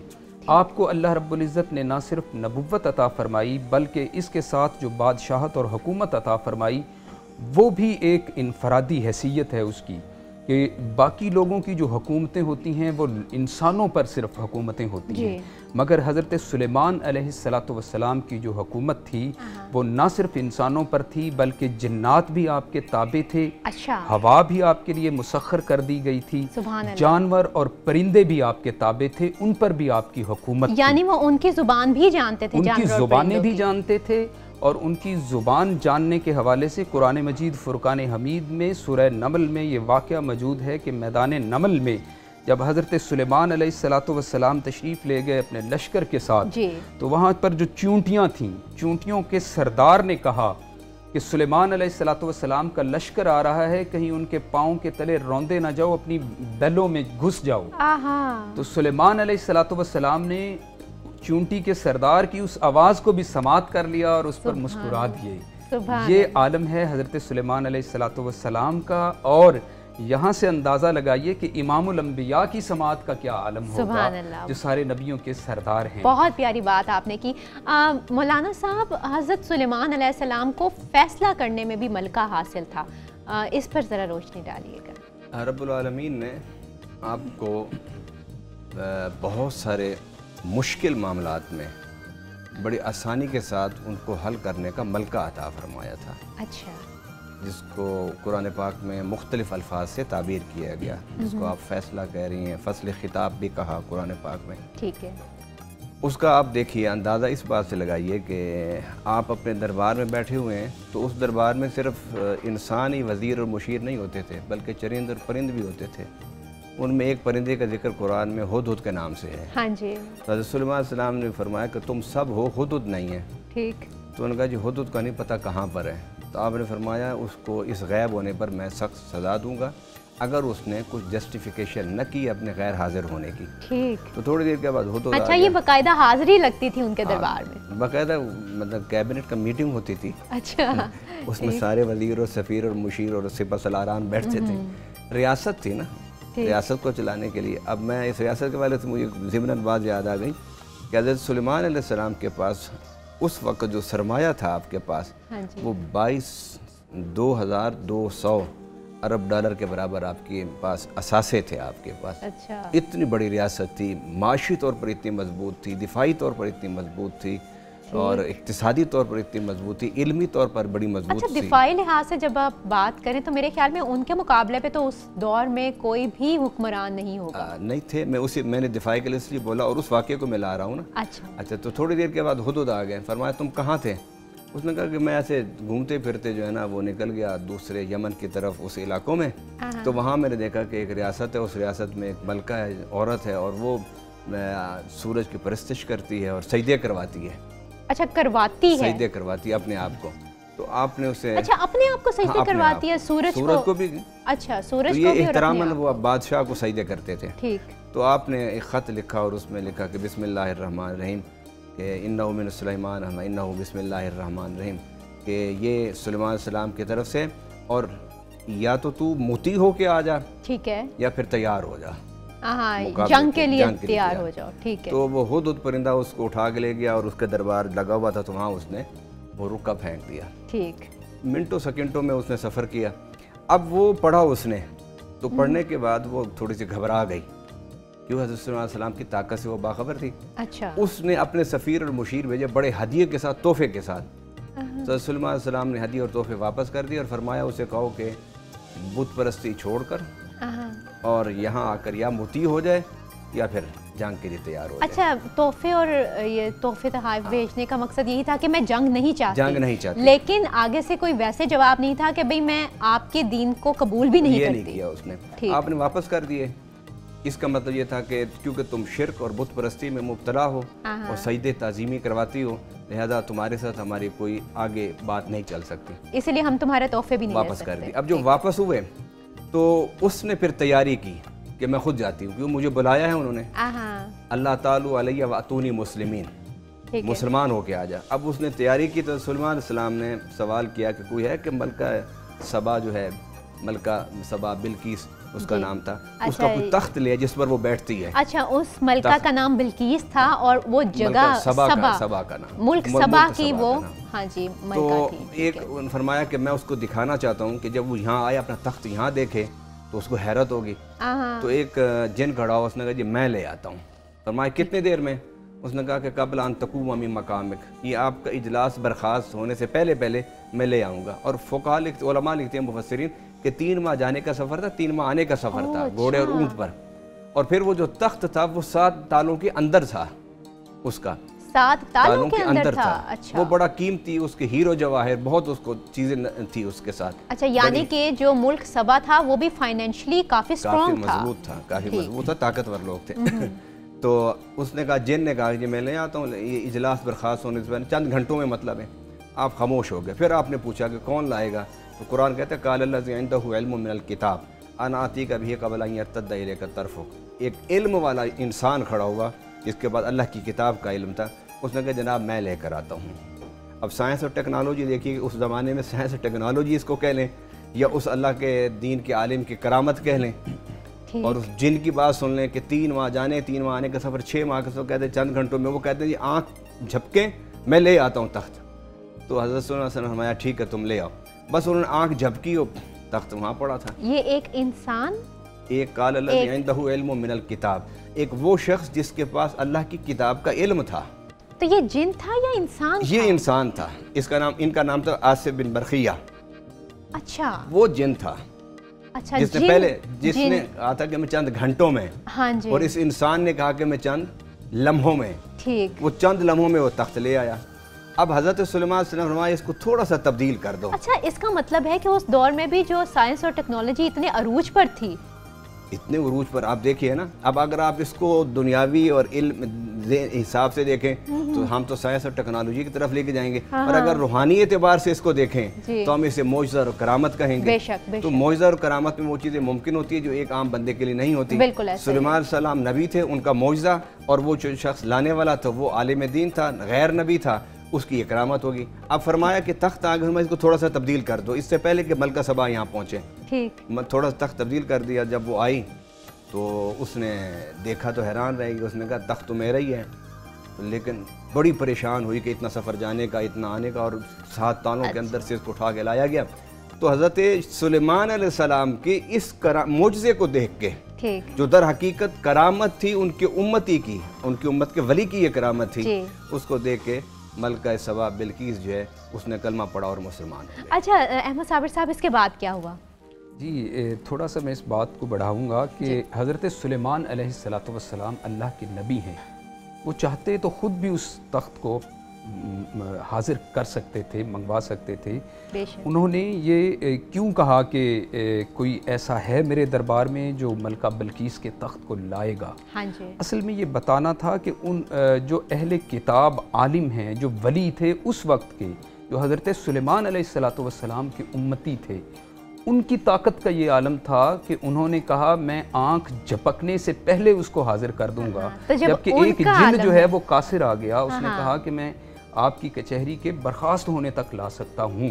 तो इससे जो एक हमें हमारे सामने एक नुक्ता आता है, पॉइंट आता है, वो ये है कि अगर सुलेमान अलैहिस्सलातु वस्सलाम की उम्मती की ताकत का ये आलम है, अहले किताब ज़ाहिर है वो ज़बूर का इल्म रखता होगा, हज़रत दाऊद अलैहिस्सलातु वस्सलाम पर जो नाजिल हुई, और तौरात जो हज़रत मूसा अलैहिस्सलातु वस्सलाम पर नाजिल हुई, तो जो हजूर नबी अकरम इमामुल अंबिया सल्लल्लाहु अलैहि वआलिहि वसल्लम का उम्मती है और जो कुरान, जो तमाम किताबों की सरदार है, उस किताब का इल्म रखने वाला, जो सबसे अफजल उम्मत और सबसे अफजल नबी का उम्मती, उसका वली है, इस उम्मत का वली है, उसके मकाम और उसकी ताकत का क्या आलम होगा कि जब वो बगदाद की जामे मस्जिद में बैठकर फरमाता है कदम हाज़िही अला रकबति कुल्ली वलिय्यिल्लाह, कि मेरा ये कदम हर वली की गर्दन पर है। तो वो कदम ना सिर्फ उम्मत मुहम्मदी के औलिया की गर्दनों पर आया, अब्दुल कादिर जिलानी रहमतुल्लाह, ना सिर्फ वो कदम उम्मत मुहम्मदी के औलिया की गर्दनों पर आया, बल्कि आदम अलैहिस्सलातु वस्सलाम से लेकर क़यामत तक जितने भी औलिया कराम तशरीफ़ लाए या लाएंगे, तमाम की गर्दनों पर हजूर शेख अब्दुल कादिर जिलानी गौस आज़म रहमतुल्लाह ताला अलैह का कदम आ गया। जी, वो कहते हैं ना, निगाहें मर्दे मोमिन से बदल जाती हैं। तो यहाँ मैं ये कहूँगा कि ये शान है खिदमतगारों की, सरदार का आलम क्या होगा। सुलेमान अलैहिस्सलातु वस्सलाम तो हजूर अलैहिस्सलातु वस्सलाम के खिदमतगारों में शामिल हैं। हजूर अलैहिस्सलातु वस्सलाम की शान के डंके बजाने वाले और हजूर की आमद का पता देने वाले हैं। तो हजूर अलैहिस्सलातु वस्सलाम की आमद का क्या, हजूर अलैहिस्सलाम के मकाम व मर्तबे का क्या आलम होगा। जो आपने फैसले के हवाले से बात की, उसमें जो कुरान मजीद फुरकान हमीद में आपके फैसले का जिक्र है, अल्लाह ताला ने आपको बड़ी फहम फरासत से नवाजा था। हज़रत दाऊद अलैहिस्सलातु वस्सलाम, आपके जो बाप थे, उनके पास दो शख्स आए। एक ने कहा कि दूसरे की शिकायत की कि इसकी बकरियां मेरा खेत चर गई हैं और उसने मेरे खेत को बर्बाद कर दिया है। ठीक। तो हज़रत दाऊद अलैहिस्सलातु वस्सलाम ने फरमाया कि तुम इसका जो अनाज होगा, गला होगा, वो दूसरा जो शिकायत करने वाला था उसको कहा कि इसका अनाज तुम्हें दे दिया जाएगा। ठीक है। तो ये फैसला भी दुरुस्त था, मगर वहीं पर हज़रत सुलेमान अलैहिस्सलातु वस्सलाम भी मौजूद थे। अभी जानशीन मुकर्रर नहीं हुए थे हज़रत दाऊद अलैहिस्सलातु वस्सलाम के, मगर आपके पास बैठते थे और आपके फ़ैसलों में शामिल हुआ करते थे। तो हज़रत सुलेमान अलैहिस्सलातु वस्सलाम ने फरमाया कि आपका ये फ़ैसला भी दुरुस्त है, मगर अगर ये कर दिया जाए कि इस शख्स की जो रेबड़ है, वो जिसकी बकरियों ने वो उसका खेत खाया था, हाँ जी। उस रेबड़ को जो मुदई है उसको दे दिया जाए, और मुदा अलैहि का जो खेत है वो भी मुदई का जो खेत है वो भी मुदा अलैहि को दिया जाए, वो उसमें खेती बाड़ी करे और जब वो पक जाए तो फिर मुदई को दे दिया जाए। इस तरह हो तो ये ज़्यादा बेहतर होगा। तो इसकी कुरान मजीद फुरकान हमीद में जो वाक़या है उसके मुताबिक अल्लाह रब्बुल इज़्ज़त ने हज़रत सुलेमान अलैहिस्सलातु वस्सलाम के इस फ़ैसले की तौसीफ़ फरमाई, सराहा, उसकी तारीफ़ की इस फ़ैसले की। तो यहाँ से ये मालूम होता है कि आप बड़े बड़े फ़ैसले भी फरमाया करते थे। हमारी गुफ्तगू का सिलसिला जारी है, लेकिन नाज़रीन यहाँ पे वक्त हो चुका है एक शॉर्ट ब्रेक का, सो मिलते हैं इस ब्रेक के बाद।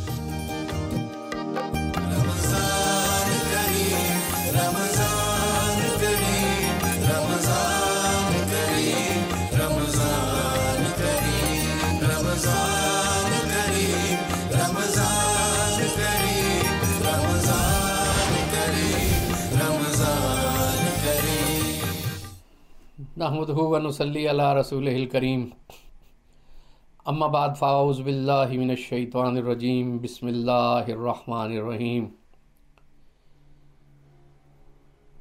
कुल बिफ़द्लिल्लाहि व बिरहमतिही फ़बिज़ालिका फ़लयफ़रहू हुवा खैरुम मिम्मा यजमऊन, सदक़ल्लाहुल अज़ीम।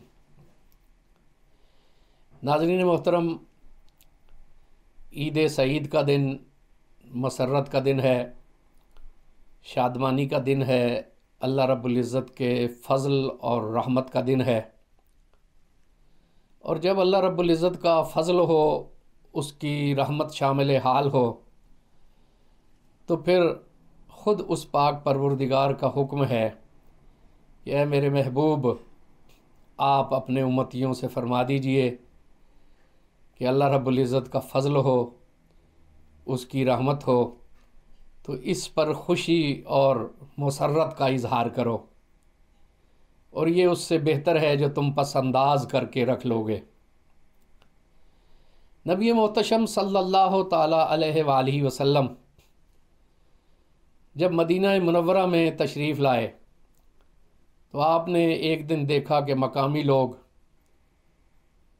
बड़ी मसरत का इजहार कर रहे हैं, जश्न का सा समा है। नबी पाक सल्लल्लाहु ताला अलैहि वसल्लम ने उनसे पूछा कि इस शादमानी का और इजहार मसरत का ये कौन सा मौका है, इसका क्या सबब है। उन्होंने आपकी खिदमत में गुजारिश की कि ये हमारे सालाना 2 त्यौहार हैं, हम इन पे खुशी का इजहार करते हैं, जश्न मनाते हैं, खेल कूद में मशगूल होते हैं। नबी करीम सल्लल्लाहु ताला अलैहि वसल्लम ने इरशाद फरमाया कि अल्लाह करीम ने हमें इनसे 2 बेहतर दिन अता फरमाए हैं और हमारे लिए 2 दिन ईद के हैं साल में, एक ईद उल फितर है और एक ईद उल अज़हा है। ये दिन मुसलमानों के लिए ईद के दिन हो गए। ईद आदा यहूदों से है, यानी लौट कर आना। ये दिन चूँकि हर साल लौट कर आते हैं इसलिए इन्हें ईद का दिन कहा जाता है। ईद का लफ्ज़ अब गोया हमारे मुहावरे में मसरत से, शादमानी से और ख़ुशी से मंसूब हो चुका है। ये ईद जिसे ईद उल फितर कहते हैं अपने अंदर क्या मानवियत रखती है। अल्लाह रब्बुल इज़्ज़त ने मुसलमानों को रमज़ानुल मुबारक का महीना नसीब फरमाया, जो रहमत का महीना है, जो मग़फ़िरत का महीना है, जो अज़ाब जहन्नुम से रिहाई और रुस्तगारी का महीना है। मुसलमानों ने अल्लाह का हुक्म माना, नबी करीम सल्लल्लाहु अलैहि वसल्लम की सुन्नत पर अमल पैरा होने की कोशिश की, अपने शब व रोज़ को, अपने मामूलात को उन अहकामात के मुताबिक कर लिया जो उन्हें अल्लाह करीम से मिले और जो उन्हें जनाब रिसालत माब सल्लल्लाहु ताला अलैहि वसल्लम से हासिल हुए। इस मरहले से गुज़रना यकीनन अहले ईमान को सरशार कर देता है, उन्हें एक रूहानी बालिदगी नसीब होती है, उनकी मुज़महिल बातिनी क़ुव्वतों में नई तवानाई आ जाती है, उन्हें बहुत से मौक़े मिलते हैं कि वो अल्लाह रब्बुल इज़्ज़त का क़ुर्ब हासिल करें। अब ये ईद का दिन इस इनाम का दिन है कि मुसलमान इन मराहिल से गुज़रे, मुसलमान इन नेमतों से शादकाम हुए। इब्न माजा में नबी करीम सल्लल्लाहु अलैहि वसल्लम का इरशाद मुबारक है कि जिसने ईद उल फितर और ईद उल अज़हा की रात को तलब सवाब के लिए क़याम किया, यानी अल्लाह करीम का ज़िक्र किया, नवाफ़िल अदा किए, कुरान की तिलावत की, उस रात को अल्लाह रब्बुल इज़्ज़त के ज़िक्र से मामूर किया, तो उसका दिल उस दिन मुर्दा नहीं होगा जिस दिन के लोगों के दिल मुर्दा हो जाएंगे। अल्लाह अकबर। एक नई ज़िंदगी, एक नई तवानाई मोमिन को मिल जाती है और क्या बशारत मिल जाती है। अत-तरग़ीब व तरहीब में हज़रत मुआज़ इब्न जबल से रवायत है कि जो शख्स इन 5 रातों में शब बेदारी करे तो अल्लाह रब्बुल इज़्ज़त की जन्नत उस पर वाजिब हो जाती है।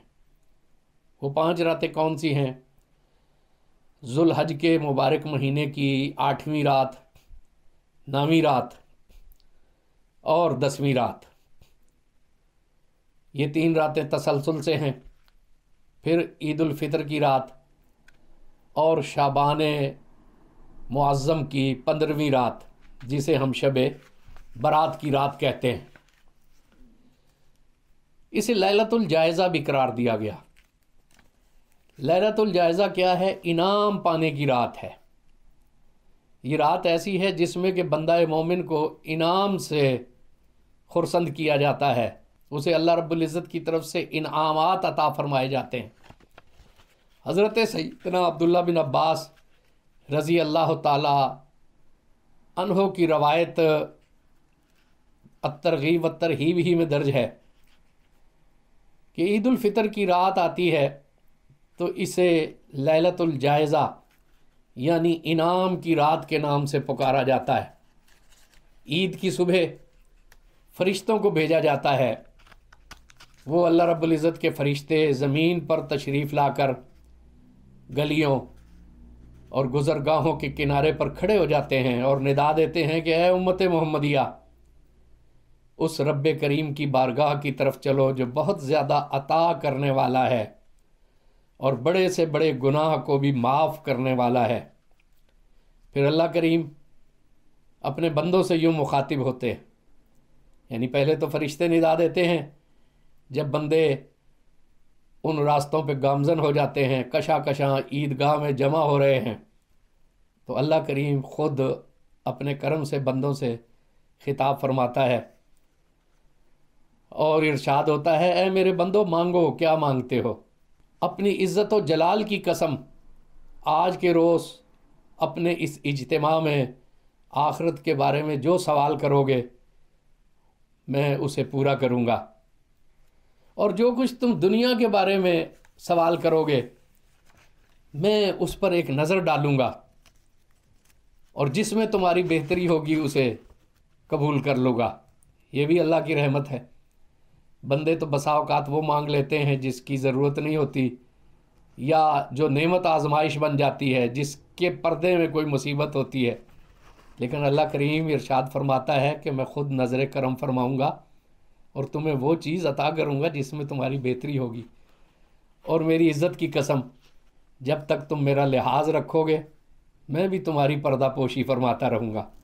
और मेरी इज़्ज़त व जलाल की कसम, मैं तुम्हें हद से बढ़ने वालों के साथ रुसवा नहीं करूँगा। तुम्हारी पर्दा पोशी होगी, जो हद से बढ़ जाएंगे वो अलग होंगे, उनके साथ तुम्हारा शुमार नहीं होगा। बस नमाज अदा करो, मेरी बारगाह में गुजारिश करो, बस अपने घरों की तरफ मग़फ़िरत याफ्ता होकर लौट जाओ। तुमने मुझे राज़ी कर दिया और मैं तुमसे राज़ी हो गया। ये मुबारक दिन नबी करीम सल्लल्लाहु अलैहि वसल्लम ने इस मौके पर भी उम्मत के गुरबा का ख्याल रखा। फितराना हर साहिब इस्तेदाद पर वाजिब किया।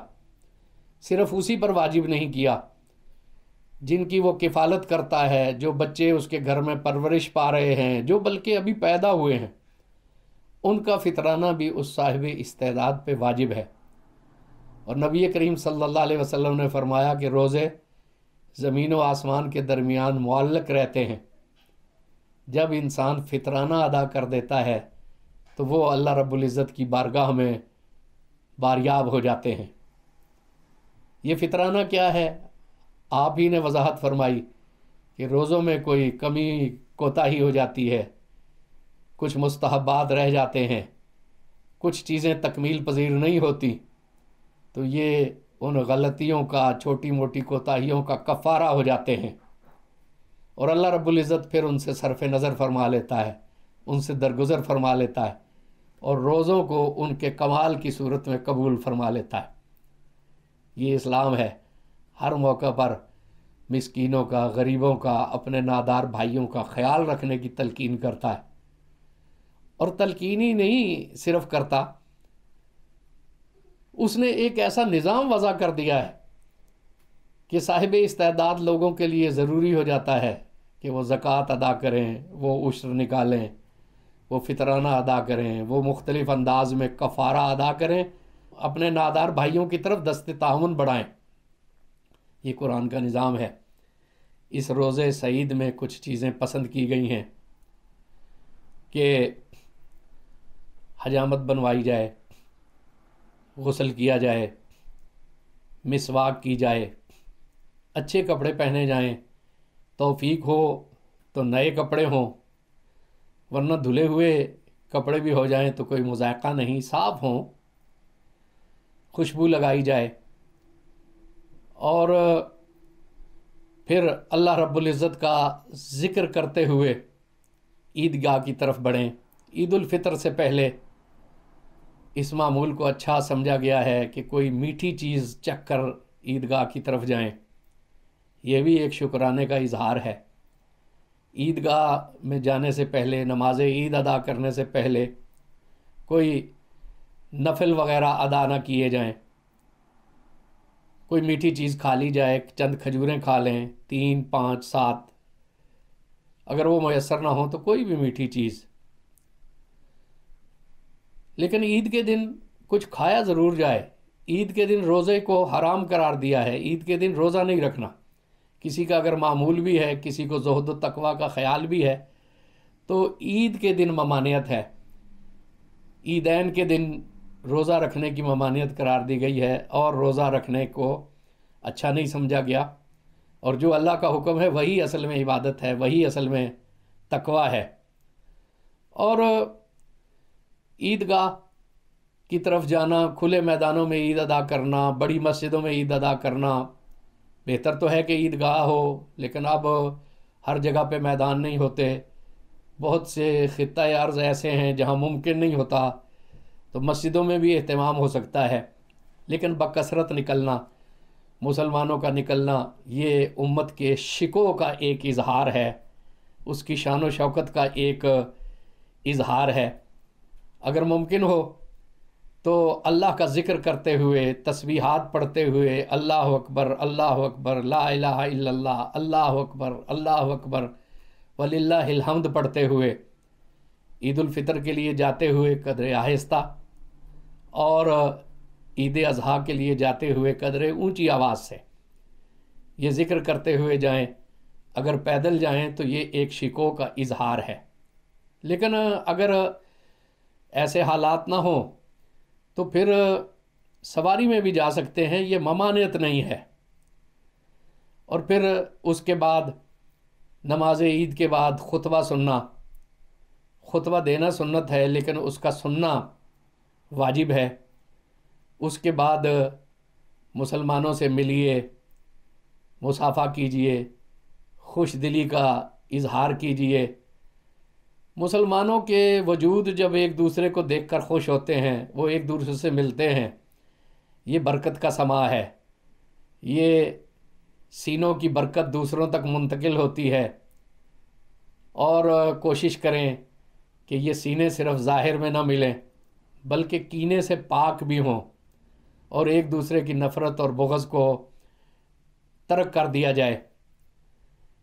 और फिर अल्लाह तबारक व तआला का ज़िक्र करते हुए ही वापस आ जाएं, अपने घर वालों से मिलें, अपने दोस्तों से मिलें, अल्लाह रब्बुल इज़्ज़त का ज़िक्र भी करते रहें, मुसर्रत शादमानी का इजहार भी करते रहें, ज़िक्र भी हो, शुक्र भी हो।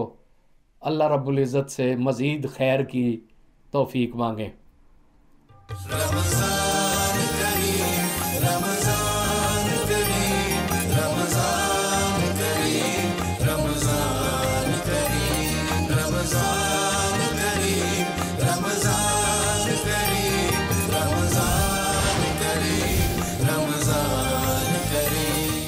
वेलकम बैक नाज़रीन। किचन में एक दफ़ा फिर मैं आ गई हूँ और चांद रात बहुत करीब है और जब चांद रात करीब होती है तो हम उसकी प्लानिंग कर रहे होते हैं कि कल पहनेंगे क्या, खाएंगे क्या। तो जब खाने की बात आती है तो फिर आज हम आपको ईद की दिन की स्पेशल डिश के बारे में बताने जा रहे हैं जो आप अपने मेहमानों को भी खिलाइए, खुद भी खाइए और मज़ा लीजिए। शिनवारी मटन कढ़ाई। जी कहाँ तक पहुँची? हमारी कढ़ाई रेडी है। देखिए इसकी लुक देखें कितनी खूबसूरत लग रही है। बहुत ज़बरदस्त और इसकी खुशबू भी बहुत अच्छी आ रही है। अब जो है ना ये थोड़ा थोड़ा जो है ना ये हमने इसको रखा हुआ है ताकि ये गर्म ही रहे। जब तक हम इसको सर्व करेंगे तब तक हम ना अपना ड्रिंक बना लेते हैं। तो ड्रिंक के लिए मेरे पास यहाँ पे जो इंग्रेडिएंट्स हैं वो मैं आपके साथ शेयर कर लेती हूँ। मेरे पास यहाँ पे 100 ग्राम चॉकलेट थी और 100 ग्राम ही मैंने ऑल पर्पस की क्रीम मिक्स की थी। दोनों को मैंने मिक्स कर लिया और ये मेरे पास जो है ना ये चॉकलेट सॉस रेडी हो गई है। अब ये चॉकलेट सॉस जो है ना वो मैं इसके अंदर डालूंगी और इससे हम बनाएंगे चॉकलेट आइसक्रीम शेक। अच्छा, ये मेरे पास चलिए तो आप स्पेशली बच्चों के लिए बहुत अच्छा है क्योंकि बच्चों के लिए, बड़ों के लिए, सब लोग इसको जो है ना बहुत शौक से, बच्चे ज़्यादा शौक से खाते हैं क्योंकि वो चॉकलेट को ज़्यादा पसंद करते हैं। और आपको पता है फिर उससे रिलेटेड कोई भी आइटम हो वो मज़े लेके खाते हैं। चलें, अब मैंने ये 100 ग्राम मेरे पास क्रीम थी, 100 ग्राम चॉकलेट, दोनों का मिक्सचर मैंने इसमें डाल दिया। आइसक्रीम आपकी अपनी मर्ज़ी, जितनी मर्ज़ी डालें। मैं इसमें 3 स्कूप आइसक्रीम के ऐड कर रही हूँ। मेरे पास यहाँ पे चॉकलेट आइसक्रीम है, आप इसमें चाहें तो वनीला का भी यूज़ कर सकते हैं। उसके बाद मेरे पास यहाँ पे कोको पाउडर है, हाफ टेबल स्पून के इक्वल मैं इसमें कोको पाउडर ऐड करूँगी। आप इसको ओमिट करना चाहें तो आप इसको ओमिट भी कर सकते हैं। अच्छा, कोको पाउडर ज़्यादातर किस वजह से यूज़ होता है? कोको पाउडर ड्रिंक्स में तो यूज़ होता ही है, लेकिन इसके साथ केक्स में, पेस्ट्रीज में यूज़ किया जाता है, सॉसेस में यूज़ किया जाता है। बेकिंग के अंदर कोको पाउडर जो है ना वो बिल्डिंग ब्लॉक है इसका, ठीक है, बेकिंग का। अगर उसके बगैर जितने भी आप मज़े से खाते हैं ना, केक्स खाते हैं, ब्लैक केक खा रहे हैं, ब्लैक फॉरेस्ट खा रहे हैं या फिर डेथ बाय चॉकलेट खा रहे हैं, कोको पाउडर के बगैर नहीं बनता। ठीक है। और उसके बाद हम इसमें ऐड करेंगे बर्फ़। मुझे याद करा दिया death by chocolate cake. Death by chocolate, हाँ, आपको लगता है पसंद है बहुत? वो दरअसल मैं सोच रही थी ना कि ईद वाले दिन अपने किसी रिश्तेदार, मिलने वाले फ्रेंड्स वगैरह की तरफ जाना है, तो इस तरह का केक भी लेके जाया जा सकता है, बड़ा अच्छा रहेगा। और डेथ बाय चॉकलेट मुझे बहुत पसंद है। चलें, अब इसके अंदर जो है ना मैं 500 ml ऑल पर्स का फुल फैट मिल्क ऐड करूँगी। ठीक है, क्योंकि चॉकलेट मीठी है और आइसक्रीम भी मीठी है, मैंने मिल्क चॉकलेट का यूज़ किया, हमने चीनी का इस्तेमाल मैंने इसमें नहीं किया। आप अगर करना चाहें इसमें कॉफ़ी का यूज़, तो आप इसमें कॉफ़ी का यूज़ कर सकते हैं। अब मैं इसको ब्लेंड करूँगी।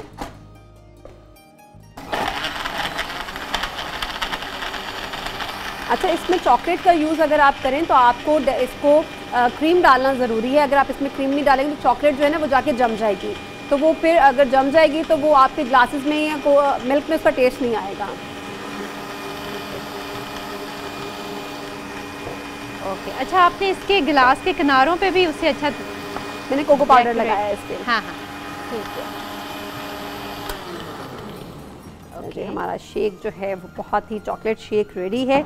और इसको ग्लासेस में सर्व करने से पहले मेरे पास यहाँ पे चॉकलेट सॉस है और इसको मैं थोड़ा सा ग्लासेस में ड्रिजल करूँगी। ठीक है, ओके। हाँ, इससे बहुत खूबसूरती बढ़ जाती है। जो भी डिज़ाइन आप बनाना चाहें ग्लासेस में, थोड़ा सा ये होता है कि लुक अच्छी हो जाती है। हाँ, अक्सर रेस्टोरेंट्स में जाते हैं, कैफ़ेज़ में जाते हैं, तो हमें इसी अंदाज से सर्व किया जाता है। चलें, ये हमारा जो है वो चॉकलेट सॉस चली गई। अब हम इसके अंदर डालेंगे अपना ड्रिंक,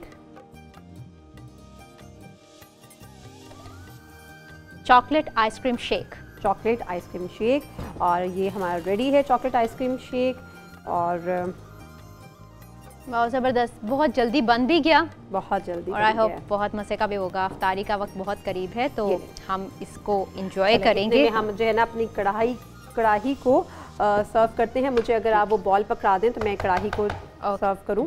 ये चलें जी, मैं इसमें कढ़ाई को सर्व करती हूं, हमारी मटन चिनवारी कढ़ाई। अच्छा, वैसे अक्सर ये देखने में आया है कि आम दिनों में भी हम मटन कढ़ाई बनाते हैं, उसमें उतना मज़ा नहीं आता जितना ईद वाले दिन ये चीज़ खाने का मज़ा आता है। वो असल में हमने इतने माशाल्लाह से रमज़ान गुजरा होता है, तो उस रमज़ान के मुकम्मल होने की भी खुशी होती है कि हमने बड़े अच्छे तरीके से जो है ना वो रोज़े रखे। हाँ। और फिर सब लोग मिलजुल के खाते हैं, तो उससे ज़्यादा जो है ना वो मज़ा आता है कि सब लोग मिल के बैठ रहे हैं। हाँ। वरना आम रूटीन में तो जाहिर बात है कभी कोई होता है कभी कोई होता है, इसमें ना सब लोग होते हैं, सब इकट्ठे हुए होते हैं, सब इकट्ठे हुए जाते हैं। यानी कि आपका कहने का मतलब है कि मिल बैठ के जो खाने में है मज़ा, वो अकेले बैठ के तो नहीं ना आप उतना एंजॉय कर सकते। अच्छा, वैसे कुदरती तौर पे अल्लाह ताला ने इस दिन में बरकत बहुत रखी है, खुशियाँ बहुत रखी हैं कि हम सब इकट्ठे होते हैं, नए नए कपड़े पहनते हैं, ईद की नमाज़ पढ़ने के लिए जाते हैं, और फिर वापस आके वो जो ईद मिलने का सारा प्रोसीजर है, फिर ईदियाँ मिलने का जो प्रोसीजर है, वो बहुत मज़े का लगता है। अच्छा, हरी धनिया के साथ हमने हरी मिर्ची भी ऐड करनी है इसमें। ठीक है, ये तो कढ़ाई के साथ जो है ना जब इसको खाते हैं, कढ़ाई वो कहते हैं लाजिम व मलजूम है इसके साथ जो है ना। और उसके बाद हम इस पे जूलियन कटिंग जो है ना वो जिंजर ऐड करेंगे। ठीक है, ये हमारी अपनी मर्जी है, जितनी मर्जी इसमें ऐड कर दें हम अदरक। हमारे यहाँ पे तो जो चाट बनती है ना, चने की चाट बनती है, तो उसके ऊपर हम नहीं खाते। इंडिया में बहुत से लोग ऐसे हैं जो चने की चाट बनती है या उसके ऊपर भी अदरक का इस्तेमाल करते हैं।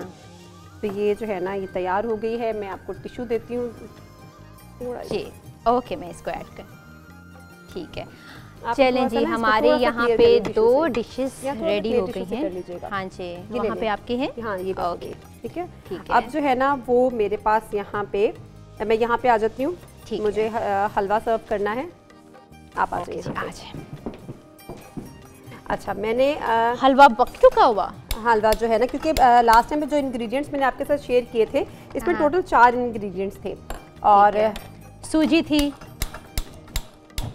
सूजी, चीनी, आपने वो पानी में, हाँ जी, सिरप बना के रखा। तो मैं रिपीट कर देती हूँ। मेरे पास 1 किलो पानी था, उस 1 किलो पानी के अंदर मैंने 300 ग्राम शुगर ऐड की और थोड़ी सी 5 से 7 मैंने सब्ज़ इलायची डाल के अच्छे से शीरे को पका लिया। मीन्स कि अपने तार वाला शीरा नहीं बनाना, सिर्फ चीनी को मेल्ट करना है और बॉईल करना है उसको, और जो इलायची का टेस्ट है वो उसके अंदर अच्छे से आ जाए। उसके बाद मैंने क्या किया, 200 ग्राम मेरे पास डालडा का बनास्पति घी था, उसके अंदर सूजी को मैंने भून लिया।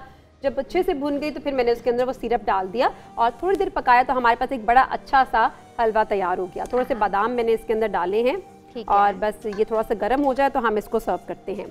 ठीक है। और जब तक ये गर्म हो रहा है तब तक मेरे पास यहाँ पे जो मैंने चटनी बनाई थी उसको मैं योगर्ट के अंदर मिक्स कर लेती हूँ। ठीक है।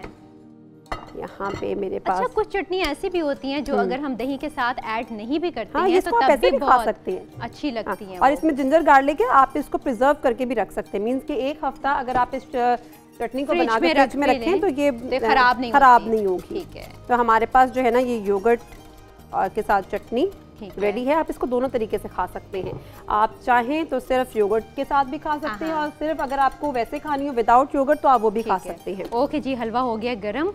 चलिए थोड़ा सा ओके, अब हम हलवा सर्व करते हैं। अच्छा, आप इसको येलो कलर आपने इसमें मैंने ऐड किया? येलो कलर ऐड किया क्योंकि मुझे थोड़ा सा ना वाइट कलर में पसंद नहीं था, तो मैंने इसमें येलो कलर ऐड किया। अगर आप इसको वाइट रखना चाहें तो इसमें येलो कलर ना ऐड करें। हाँ, अब इसको जो है ना वो मैं सर्व कर लेती हूँ। ठीक है। हलवा वो कहते हैं ना, मीठी ईद है और मीठा त्यौहार है और मीठी चीज़ें इसमें ज़्यादा खाई जाती हैं। ईद उल फित्र के मुतल्लिक कहा जाता है कि ईद उल फित्र मीठी ईद है और घर में नमाज पढ़ने के लिए जाने से पहले हम कुछ ना कुछ मीठा खाते हैं, ये सुन्नत है। और जो ईद उल अज़हा है वो नमकीन ईद कहलाती है क्योंकि उसमें कुर्बानी होती है, खाना पकता है और फिर खाते हैं। तो यहाँ पे हलवा जो है ईद की जो रेडी भी है और ईद की स्पेशल डिश भी हमने आपको बता दी है। आप चाहें खाएं या ना खाएं मीठा, लेकिन मीठा बनाए बगैर ईद मुकम्मल नहीं हो सकती। बिल्कुल ऐसा ही है। तो नाज़रीन कहते दिखाएं ज़रा, मैं भी यहाँ पे आके देख लूँ कि ओके। अच्छा, आपने इसके साथ जो बादाम डाले हैं, बादाम के साथ हम कुछ और भी नट्स वगैरह इसके ऊपर डाल सकते हैं, चांदी का वर्क लगा सकते हैं, उसके ऊपर बादाम डाल सकते हैं, आप इसके ऊपर पिस्ताशियो डाल सकते हैं, वो आपकी अपनी चॉइस है। अच्छा, इसका मतलब है कि आज चांदी के वर्क नहीं थे? चांदी के आपको पता है मुझे बहुत पसंद है। हाँ, लेकिन आज मैं सॉरी मुझे भूल गया उसको मंगवाना। अच्छा चलिए ठीक है। ओके, हमारी ये सारी चीज़ें रेडी है और नाज़रीन बहुत तेज़ी से ये वक्त गुजर रहा है, बहुत तेज़ी से हम एक नए दिन की तरफ जा रहे हैं। थोड़ा सा दिल में अफसोस भी है कि रमज़ानुल मुबारक का ये मुबारक महीना हमारे हाथों से बहुत तेज़ी से जा रहा है। वो सवाब कमाने वाला, नेकियां कमाने वाला महीना, और फिर हमें इसी महीने के इंतज़ार में पूरा 1 साल इंतज़ार करना पड़ेगा। लेकिन आपका और हमारा साथ बहुत अच्छा रहा। हमारी टीम ने यहाँ पे बहुत मेहनत से बहुत सी ऐसी चीज़ों को आपके सामने लाने की कोशिश की है जो हम चाहते हैं कि हमें और आपको, हम सबको पता होनी चाहिए। बहरहाल फ़ायज़ा ने बहुत हमें मज़े मज़े के खाने बताए। यहाँ पे हमारे मौलाना हज़रात थे, उन्होंने हमारे दीन में, हमारे दीन की मालूमात में बहुत ज़्यादा इजाफ़ा किया और बहुत ही ऐसे अच्छे कवाल और बहुत अच्छे नात ख़ां हमारे दरमियान मौजूद रहे इस पूरे महीने में, जिन्होंने हमारी रूह को ताज़ा किया अपने खूबसूरत कलाम से, नात रसूल मकबूल सल्लल्लाहु अलैहि वसल्लम के नजराने पेश करके।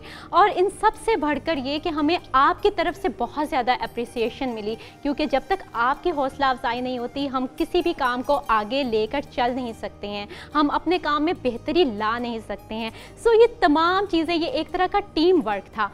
तो मेरी तरफ से मेरी रमज़ान ट्रांसमिशन की पूरी टीम की तरफ से आप सबको बहुत ज़्यादा एडवांस ईद मुबारक। और इंशाल्लाह ज़िंदगी रही तो आपसे फिर मुलाकात होगी बहुत सी नई बातों के साथ, बहुत सी मज़े मज़े की बातों के साथ और कुछ ज़्यादा खुशियों के साथ। तो अपनी तमाम खुशियों में, अपनी तमाम दुआओं में हमें भी याद रखिएगा और हम भी आपको याद रखेंगे और चाहेंगे कि हर लम्हा आपकी बेहतरी के लिए, आपको अच्छी बातें बताने के लिए हम यहाँ पे मौजूद रहें। सो हमारी ट्रांसमिशन ऑलमोस्ट इख्तिताम पजीर है और जाते हुए हमारे पास मौजूद हैं मोहम्मद सलमान कादरी साहब, बहुत अच्छे नात ख़ां हैं और आज वही हमारे पास एक बहुत अच्छी नात पेश करेंगे। मेरी तरफ से, डॉक्टर फरहीम अमीन की तरफ से और हम सब की तरफ से अल्लाह हाफ़िज़। अलविदा अलविदा माहे रमज़ान, अलविदा अलविदा माहे रमज़ान। कल्बे आशिक है अब पारा पारा, अलविदा अलविदा माहे रमज़ान। तेरे आने से दिल खुश हुआ था और ज़ौक़े इबादत बड़ा था।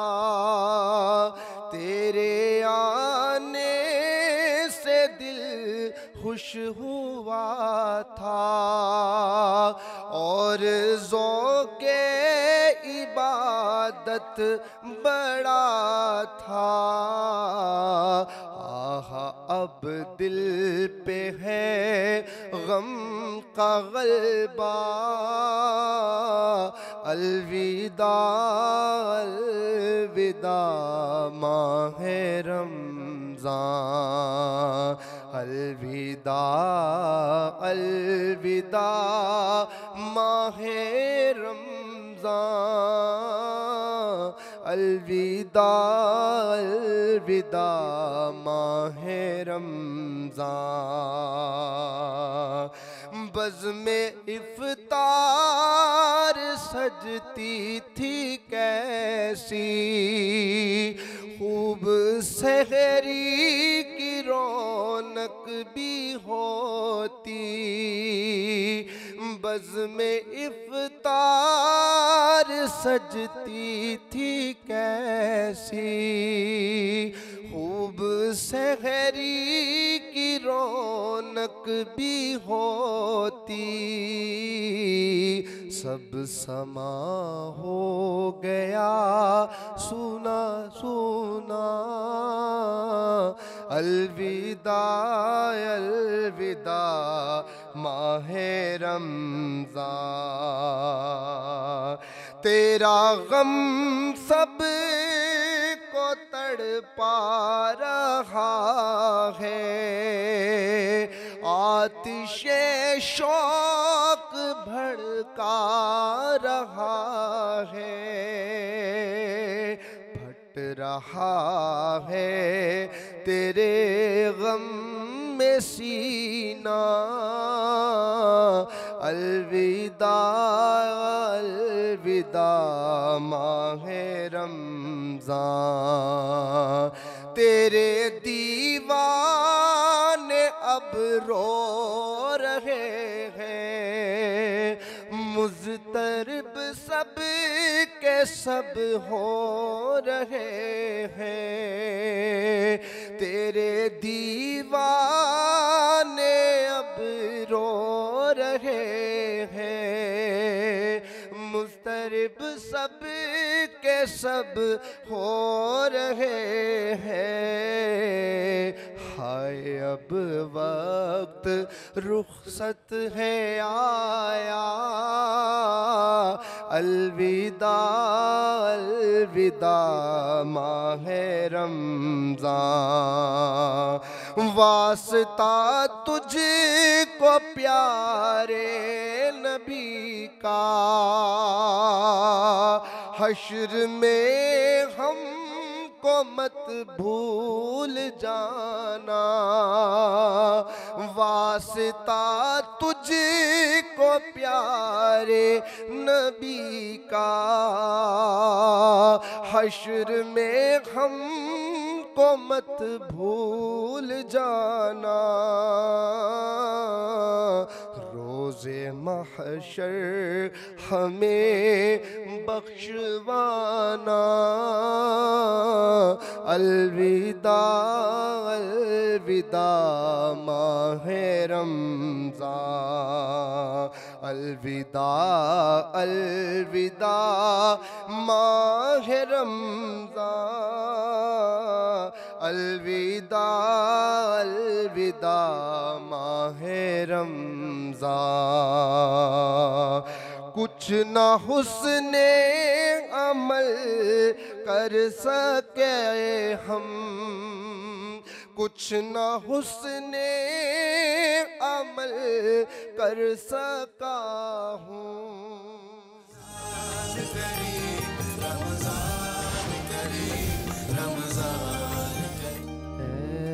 सब्ज़ गुंबद वाले मंजूर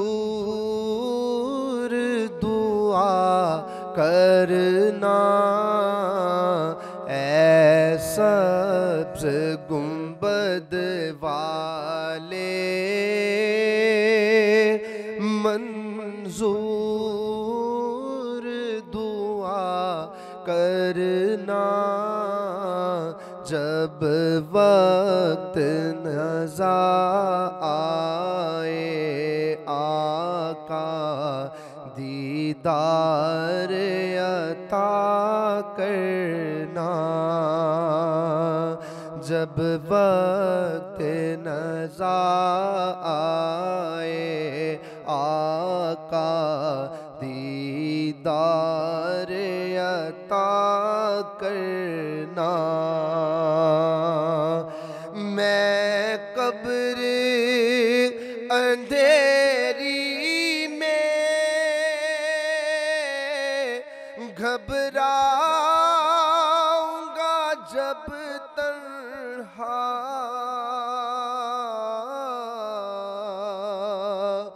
इमदाद मेरी करने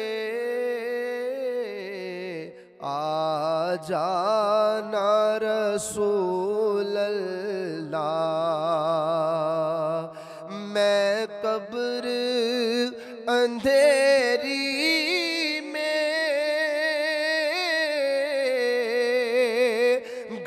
घबराऊंगा जब तन्हा,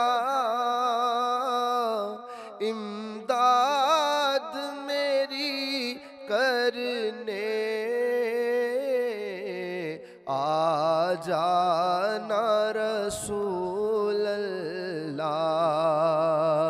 रोशन मेरी तुर्बत को लिल्लाह ज़रा करना, जब वक्त नज़ा आए आका दीदार अता करना। मुजरिम हूँ जहाँ भर का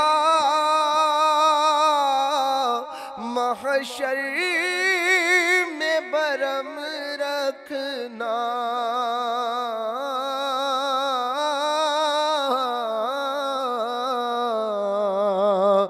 मुजरिम हूँ जहाँ बर का महशर में बरम रखना, रुसवाए ज़माना हूँ दामन में छुपा लेना, रुसवाए ज़माना हूँ दामन में छुपा लेना। ऐ पर्दा नशी दिल के पर्दे में रहा करना, जब वक्त नज़ा आए आका दीदार अता करना। चेहरे से रिया पाई इन चाँद सितारों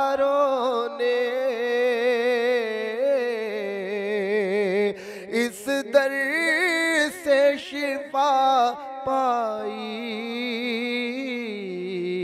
दुख दर्द के मारों ने चेहरे से ज़िया पाई। इन चांद सितारों ने इस दर से शिफा पाई, दुख दर्द के मारों ने आता है तुम्हें शाह, हर दुख की दवा करना आता है तुम्हें शाह, हर दुख की दवा करना। जब वक्त नज़ा आए आका दीदार अता करना, दीदार अता करना।